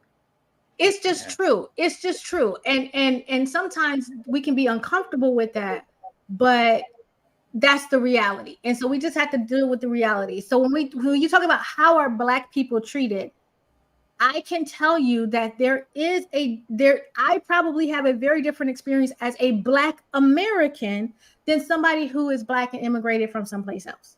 So I do want to make sure that that is said, because sometimes what you hear about negative experiences, that wasn't based on race as much as nationality, because there are some, there are some people who do face much greater discrimination from where they're from. Okay. Yeah. And so, but I can tell you as a Black American, membership has its privileges. It really does. And it's the same. It's the same in Portugal. Our experiences in Portugal are not going to be the same as someone from Angola, Mozambique, Cape Verde, or Brazil, right? We're all Black, but any of those folks who also speak English is going to get more privilege than their brothers and sisters who don't speak English. So Shaquan says, I'm in the plans of getting things in order to move to Portugal for me and my girls. Yay! Is there a scholarship for Get Your Money Right course? Yes, there is a scholarship. Email us at hello@ourblackutopia.com. hello@ourblackutopia.com. Let us know what your position is and what you hope to get out of the course. Go ahead. I'm going to stay on, but I'm going to have to sign off, but thank you for inviting us to speak with you this morning. It's been a pleasure to everybody about our experience in South Korea, and we just hope more people look to opportunities abroad. And if you happen to be in South Korea, that's excellent. Yeah. Well, so he's gonna run because he actually has to go to work. But y'all get to keep me though. Yeah. Okay. Thanks a lot. We appreciate you. Thank you, Keelan. Thanks, Keelan. And we are going to be wrapping it up here. What are you doing to heal from this terror now that you are in a safer place? Oh, that's a great question. Right? That's a really good question. I would say there's a couple things that I'm doing intentionally to heal from it. The first is to acknowledge it. Like when I have that response, like when I see a cop car and I'm like I acknowledge it, and then I say, I'm like, one, I allow myself to be grateful to be in a safe place. I think that, I don't know, Rick and Halisi, if you guys felt this, like that tiny bit of guilt that you got out, where you be like, and you like, you want to be like, and then you like, ooh, but I can't talk about being free with my people that's still there, and my people that's still dealing with it. But but it's like allowing it to happen. Another thing that I did to heal from it was to give my kids freedom, to say, yes, you can go out by yourself. Yes, you can walk to the store. Yes, you can, get on the subway. Yes, you can do that. And so those are some of the big things that I've been doing to really try to heal from it. The other is to not overwhelm myself with what's happening in the US. Like I look at it from where my child is that's in college and saying, like, is he safe? Is he good? But I don't try to keep track of every time somebody shoots somebody or every time somebody gets a bad encounter. I just choose not to. And I don't. Because that was kind of a part of it too. It never ends. When you're in the US, it never that news cycle continue. Yeah. And I didn't find out about the Supreme Court thing until the other day. I think it happened the day we were traveling. It might have been. So I didn't even know until a couple of days ago. And thank God, because I'd just been angry longer. Yeah. And so just allowing myself to tune out a little bit and enjoy while I'm here, because it's like, if I bring all the stress of the US with me, I might as well have stayed. Might as well stay. Right. Absolutely. So I just want to give a shout out right quick to the professional nomad. Thank you. for the super chat or super sticker. I can't tell which one because we're on a third-party app called StreamYard. But thank you. So for those of you who don't know, all of our super chat, super thanks, super sticker money goes to our scholarship fund. So for those who need to get their money together, we have Beyond the Bling, Money Mindset Makeover for Financial Independence. We give scholarships. Right now, we're still on the single pay. We haven't gone to the subscription model yet, but we are going to be doing that soon. So if you want to get in and not have to pay every month for the group coaching, you want to get in now. So thank you. Thank you. So he says, very true. They don't see color first outside the U.S. They only see what country you are from. It's true. It's true. And I have to say from our experience, we're definitely American first. Yep. And even in Portugal, where we blend in, because we are so close, there's so many former colonies, folks there, Angola, Mozambique, Cape Verde. There's a lot of mixture in Cape Verde, so they look a lot more like us and less like traditional Africans. Oh, I missed the first one from the Professional Nomad. How did I miss that? Thank you. Thank you twice. I love it. Thank you. I'm so sorry I missed the first one. I don't know what I was doing. It must have been when I went to get water. Okay, so I'm going to go back to where we were because there were a lot of questions and we need to catch up. So we were at 224. That's how far back we were. Okay. That's what you wrote that down. I was like, where are you at? Oh, I'm a tall boy. That is in the house. Oh my God, look at all this. Okay, we've got to catch up. We're going to go fast, you guys. We really are. We're going to catch up with all of your questions. How far are you from Seoul? Greta wants to know. About an hour and a half from Seoul. So when we go to Seoul, we just drive to the train station, hop on the train. If we want to do a train, kind of like what you would see in Amtrak, where you have an assigned seat, that's about 4,000 won. So it'd be the equivalent of about, $325 US to get to Seoul, or we could do the subway type train. That's a little bit more crowded. That's going to be cheaper, about $2 cheaper. But okay. But yeah, we're about an hour and a half outside of Seoul by car. And so we do drive to Seoul sometimes as well, to the airport, different things like that. But usually for a quick trip, we'll just hop on the train. Okay. Public transportation is the way to go. So, Heriberto, you just found out you're 51% Portuguese. If you can prove it, I believe you can Google that. I'm not sure what the criteria is. And my understanding is that you had to be able to point to at least a grandparent. Yeah. Who was a citizen. But I could be wrong about that.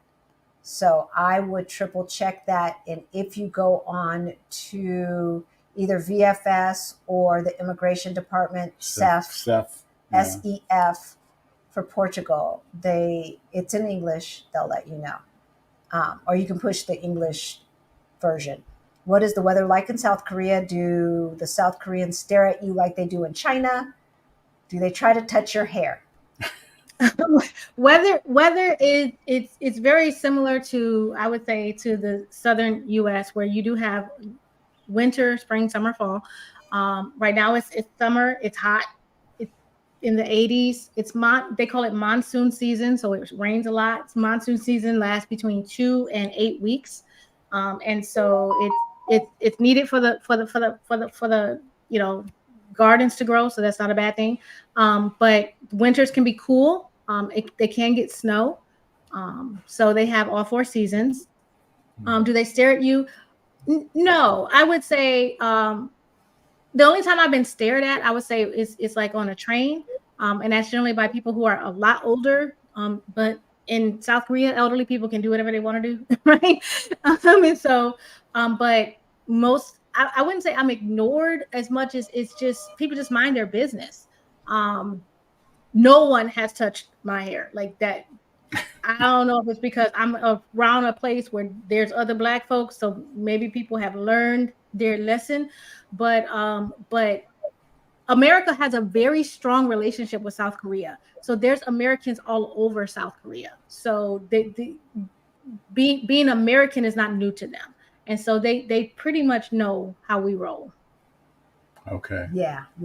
And I also wanted to mention, because I don't think I've mentioned it yet this time, Alberto and other folks, we are partnering with Blacksit Global to do a Move to Portugal's virtual summit. That's the first weekend in November.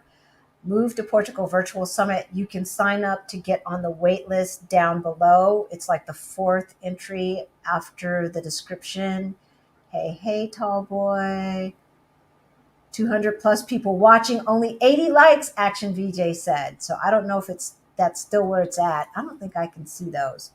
Okay, so Greta, we said how far you are from Seoul. Have you connected with Black expats from America there? Do you have your tribe yet, Doresa? I would say not yet. Most of the people that I've connected with have been base adjacent, so near the military base that we are near. So I've connected with some folks there. A lot of my, I mean, I'm a parent. You know, I have teenagers too. They're trying to get. You know, we're looking at colleges and stuff, so that takes a lot of our focus. I have connected with some groups who are there. It's more diverse. I've done, and I'm a writer, so I've done a author visit here in Korea. I actually did that a couple of days ago. So I've been meeting a lot of people, but haven't really had like coffee dates or anything like that.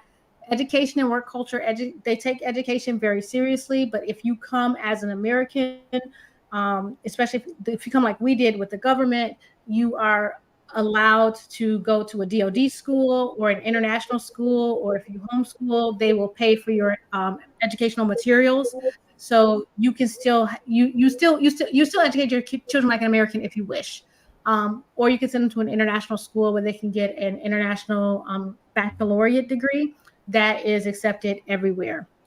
Work culture, um, people they do tend to work a lot in South Korea, but we are not on the Korean economy. We're on the U.S. economy, and so that means that we get American days off, and the days we get off in the U.S. is what we get off.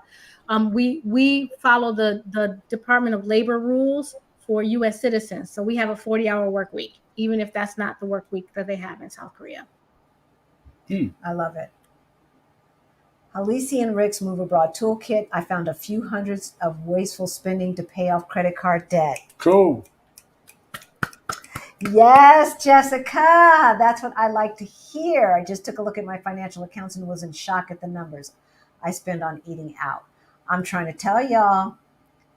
I mean, so we ordered Chinese food. We ordered 2 dishes plus fried rice. And of course, they usually give you some regular rice, right? And it was $50. Those same 3 dishes at our place around the corner in Portugal would have cost under 20. Yep. And that's what's like in South Korea. Mm-hmm. Right? Like it would have been, this was like $12 to $15, like cashew chicken or whatever. $15. You know, orange chicken, $15. Fried rice, $12. That same fried rice is like €6. And, you know, the chicken dishes are €5 and €6. So, sticker shock. Like, Oh, excuse me. I'm trying to tell you. When I move to Spain, I will sell my home and use the proceeds for rent for 1 year, then purchase an apartment where I will not need a car. Not having a car, not having to pay for car insurance is a lovely thing. It's a lovely thing. Karen Louise, so do you plan to eventually come back to Alabama to live permanently in the U.S.? Permanently with balls and chains on? Why? No, the longest we plan to return to the U.S. We may need to return to the U.S. to reset our international work time, and so you have to do 2 years. We can do it in Alabama. We would rather not, or we could do it someplace else. But the most people will probably see us back in the U.S. is for 2 years to reset the clock, because as federal employees, we can work outside of the U.S.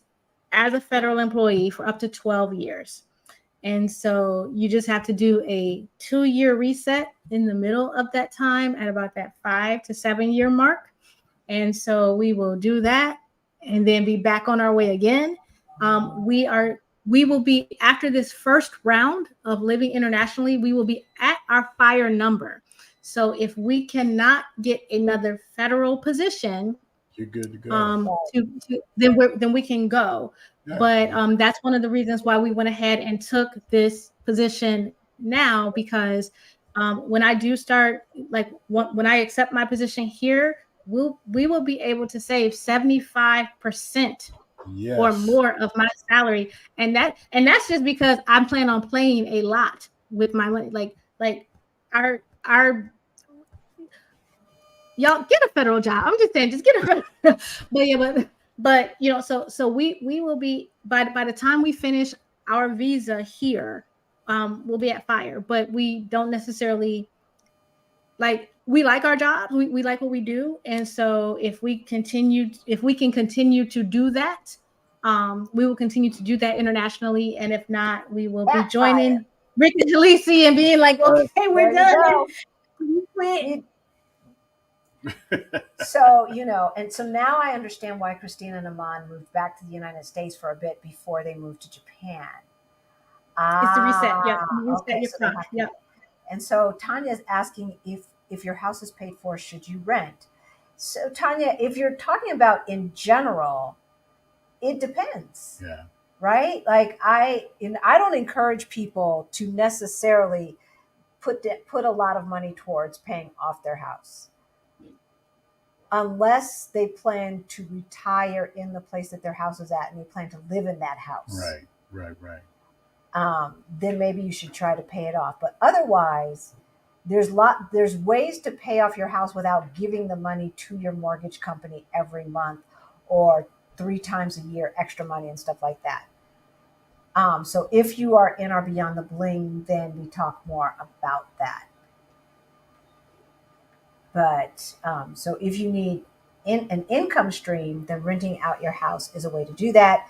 If, as far as renting or buying in your new place, if that's what you're talking about, we suggest that you live in the new country / city for at least a year or so. Yeah.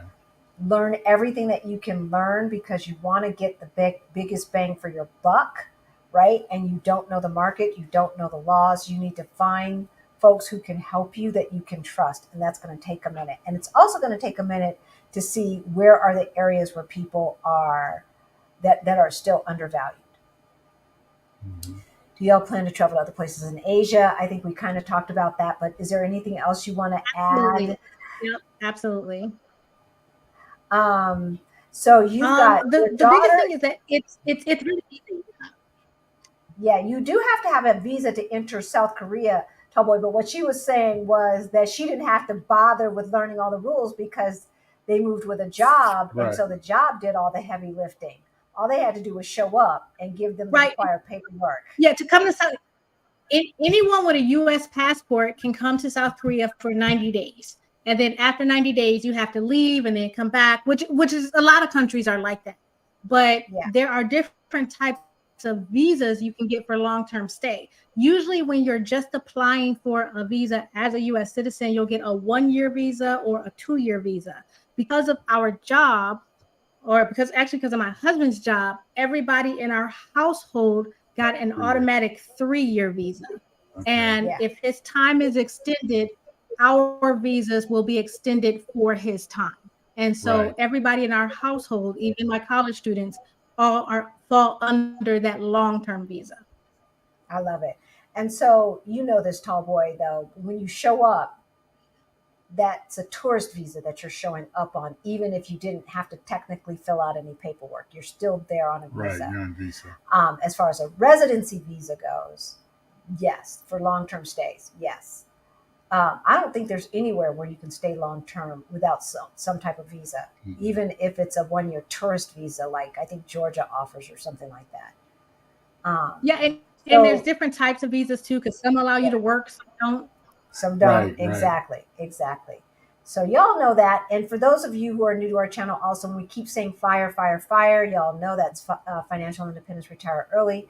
Tracy, we did talk about hair.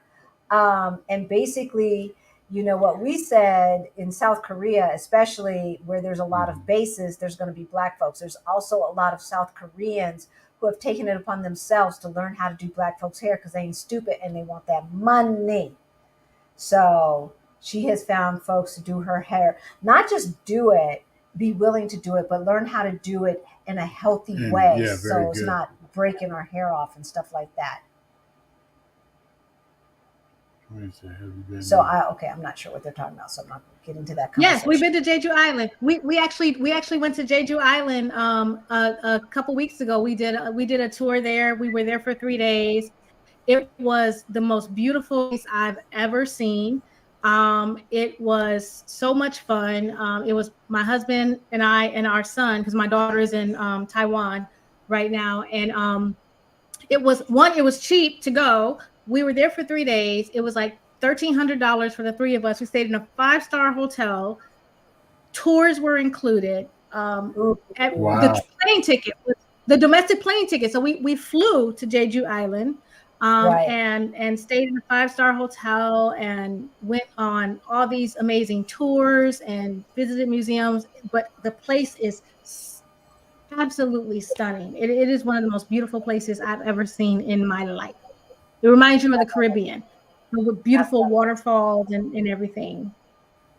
So we're planning, loosely planning a couples meetup somewhere in Asia, y'all, for next July.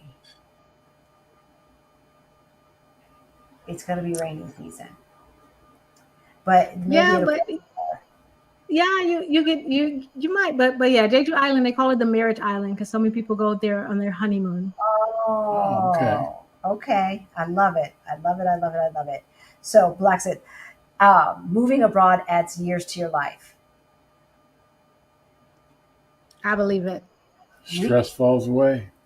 I see lots of Instagram posts of Black influencers traveling in Asian countries and they get stared at, pictures taken, etc. Have you had that experience where you guys are from? White folks say well, when you're traveling as an influencer, you influencers do things that attract attention, right? So if you holding up everybody's traffic, you're trying to get a perfect shot, right? Or if you like, I've dealt with a bunch of influencers since I've been here, and like you'll be going through we were going through a cave and somebody was like, oh, I need this shot, and nobody could move until they got their perfect shot. So like sometimes you and if you're walking through Costco, because they do have Costco here, I've been to Costco. If you're walking through Costco with a camera crew, like and folks are gonna be like, oh, is that Beyonce? Like, why do you have somebody following you with a camera? Why are you mic'd up? And so like, yeah, if you there are some things that make people look at you. I would look at you too if I was in Costco in Alabama and you had a camera crew. Right. So I have heard of people staring, mostly, I can't remember who asked that, in China more than anywhere else. And it's usually from the rural Chinese. But again, where there are bases, military bases, U.S. military bases, there are Black folks. And there are Black folks who then retire and stay. Yep. So, Shaquan, we talked about this. The job shipped their crap, their stuff. Yep. Excuse me. All of it, all of it. We didn't pay for anything. Do you pay for language classes? I do pay for my own language classes, but I could take classes for free, on where my husband on base. So we're near a base. We did not say which government agencies we work for, but we work for agencies that are base aligned. Okay. Hi, Doresa Keelan. Will the government move your pets as well? I think so. You have to pay for your pets. We had 3 cats that we had to rehome. We couldn't bring our cats with us because the flight that we had, because we were coming from Alabama, and our flight was going to be 14 hours, and you can't have a pet on a flight for more than 13 hours. And so you can bring your pet. The government will pay a portion, but not all. But you need to make sure that the flight is less than 13 hours. So you'll probably have to fly from the West Coast. We were flying from the East Coast. So our direct flight was from Atlanta. And so we couldn't bring our pets, but you can if you fly from like San Diego or someplace like that. But the government won't get for that. How are the bugs? I see the question. How are the bugs? She'll ask that question. If somebody's gonna ask about the bugs, it's gonna be Auntie Trey. It's gonna be Auntie Trey. She's gonna say there are bugs in our house. The only thing we've seen is like these millipede things. Ooh, the hairy ones. I don't spend a lot of time with hairy legs. Oh. But yeah, they have a lot of legs or whatever. That's what we've encountered in the house. But I get the house cleaned every 2 weeks. We have a cleaner that comes and cleans the house every 2 weeks. And thankfully, there's a lot of there's a lot of birds. Birds and spiders eat a lot of the stuff. So, but I've not dealt with anything. I've not dealt with anything in the beds, in the food or anything like that. You do have to deal with humidity, and so you do have to make sure that. Yeah, so you have to have it. We have a dehumidifier and everything, so it's not that bad for us. We don't live in an apartment, so I don't know what the bug situation is like when you're around more people. But I live in a neighborhood, and everyone has their own home, and you have space between the houses, and so as long as it's controlled in your space, it's not that bad. So I actually am allergic to a lot of things, and I have not had it. Like I carry an EpiPen because I'm allergic to wasps, and I just don't like a whole lot of other stuff. And I've been fine here. I've dealt with less bugs here than when I was in Alabama. Wow. And Alabama's humid. So, and the mosquitoes, how are the mosquitoes? The mosquitoes, if you're out at night, you will encounter mosquitoes. I haven't been bit. I know somebody on base, their child has got really bit, but I haven't really dealt. And I have a reaction to mosquitoes. So you can get bug spray and stuff. You can get, they do sell bugs. I would say that even though we can get U.S. bug spray on base, I was told to always use local bug spray. And so you do want to get local bug spray just to make sure that you're good for what bites locally. The local bug spray in Portugal, the repellent, the DEET, is €23 for a little bottle. Oh, but does it work? Yes. So I'm bringing some off back. We will see if the off works. So Isanwan Ben, thank you for the super sticker. Again, it goes to our scholarship fund for anyone who needs to get their money straight and cannot afford to take beyond the bling. All right, let's see if we can wrap this up. A few more questions. How have you adapted to Korean cuisine? I love Korean food. I mean, okay. So here's something that I think is really important, right? So like Korean fried chicken is what's known as a staple, right? So like there's a story that I heard that I believe, and that is that Korean fried chicken came from Black American soldiers during the Korean War, teaching Koreans how to fry chicken, and then they put their own spices in it, and that's how they came up with Korean fried chicken. And so you will find that Korean cuisine, the palate is not really that different than Black Southern cooking. Okay. And so, and then they use traditional spices and stuff. So the food is amazingly good. You get a lot of the portion sizes are good. They have meals. So most of what you get is you're going to sit down for a meal. Yes. So it's our fast food prices, but even when we eat in the mall, you sit down at a table and you're served and you get a full meal with sides and everything. So it's a very different experience. They take food very seriously. In the US, you just eat for convenience, it's right? Yeah. And whereas in South Korea, it's more the chef is very proud of the work that they do, and they want you to enjoy it, and they want you to savor it. And so it doesn't take a long time. You're not taking more time, but it was more effort. So.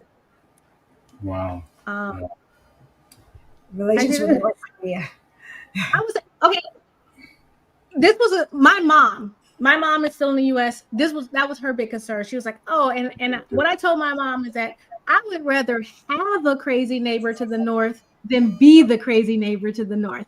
So we went from being the crazy neighbor to the north, who is always talking about doing crazy stuff, to having a neighbor. But my neighbor to the north, while I'm here, is kept in check by my home country, because the relationship between the United States and South Korea is very strong, and no one, including our neighbor to the north, is willing to risk it all to try it. So a lot of what you see is just posturing in Yes. order to get needed funds into their country. And That's so right. they're not gonna risk it all They like ain't, that, they ain't because that crazy. out on top. They ain't that crazy. So, Professional Nomad, just send us an email. Thanks again for the super chat, or the third super chat of the day. Hello at ourblackutopia.com. Work internationally for financial independence. I'm trying to tell you, look. So, Doresa, that's your new Wi-Fi. channel. That is your new YouTube channel. Yeah. It's called Wi-Fi. So if you don't know, Doresa writes children's books. The information, if you want to follow their journey to South Korea, the information for their IG channel and YouTube channel, etc., are below, as well as her website, where you can learn about her children's books and the STEAM characters and all of that. Just want to say I was happy to find that Chinese stare and ask for photos with whites. Also, I'm beginning to think it's anyone different. Probably. Yeah, I haven't been to China. My daughter right now is in Taiwan, and she has not reported that people have been staring at her. I think there's a black male who said that he had some people kind of double take for him when he was in a rural area. A farmer was harvesting some crops and kind of looked, but didn't say anything. But my daughter has not reported having any negative encounters in Taiwan, and she's been there for a month so far. There you go. And Taiwan's a little bit different than mainland. Um, and most of what I've heard is from mainland China. I've definitely heard that. And then TW, I think, said, black folks have been in Korea for 73 years since the Korean War, of course, as we just mentioned with the fried chicken. I'm trying to tell you that fried chicken, y'all. I told Rick it tastes like my grandmama made. He's like, I don't know if I go that far, but see, you heard the story. Yeah. I see a federal job in Pyong. I'm not going to try it. Pyeongtaek. It will be Pyong. Yeah, Pyeongtaek is that is where I am. I am in that area. I would say go for it. Definitely apply. There you go. It is easier. It is easier if you're already a federal employee. That is easier. I would say don't just apply for that one job. It is a numbers game.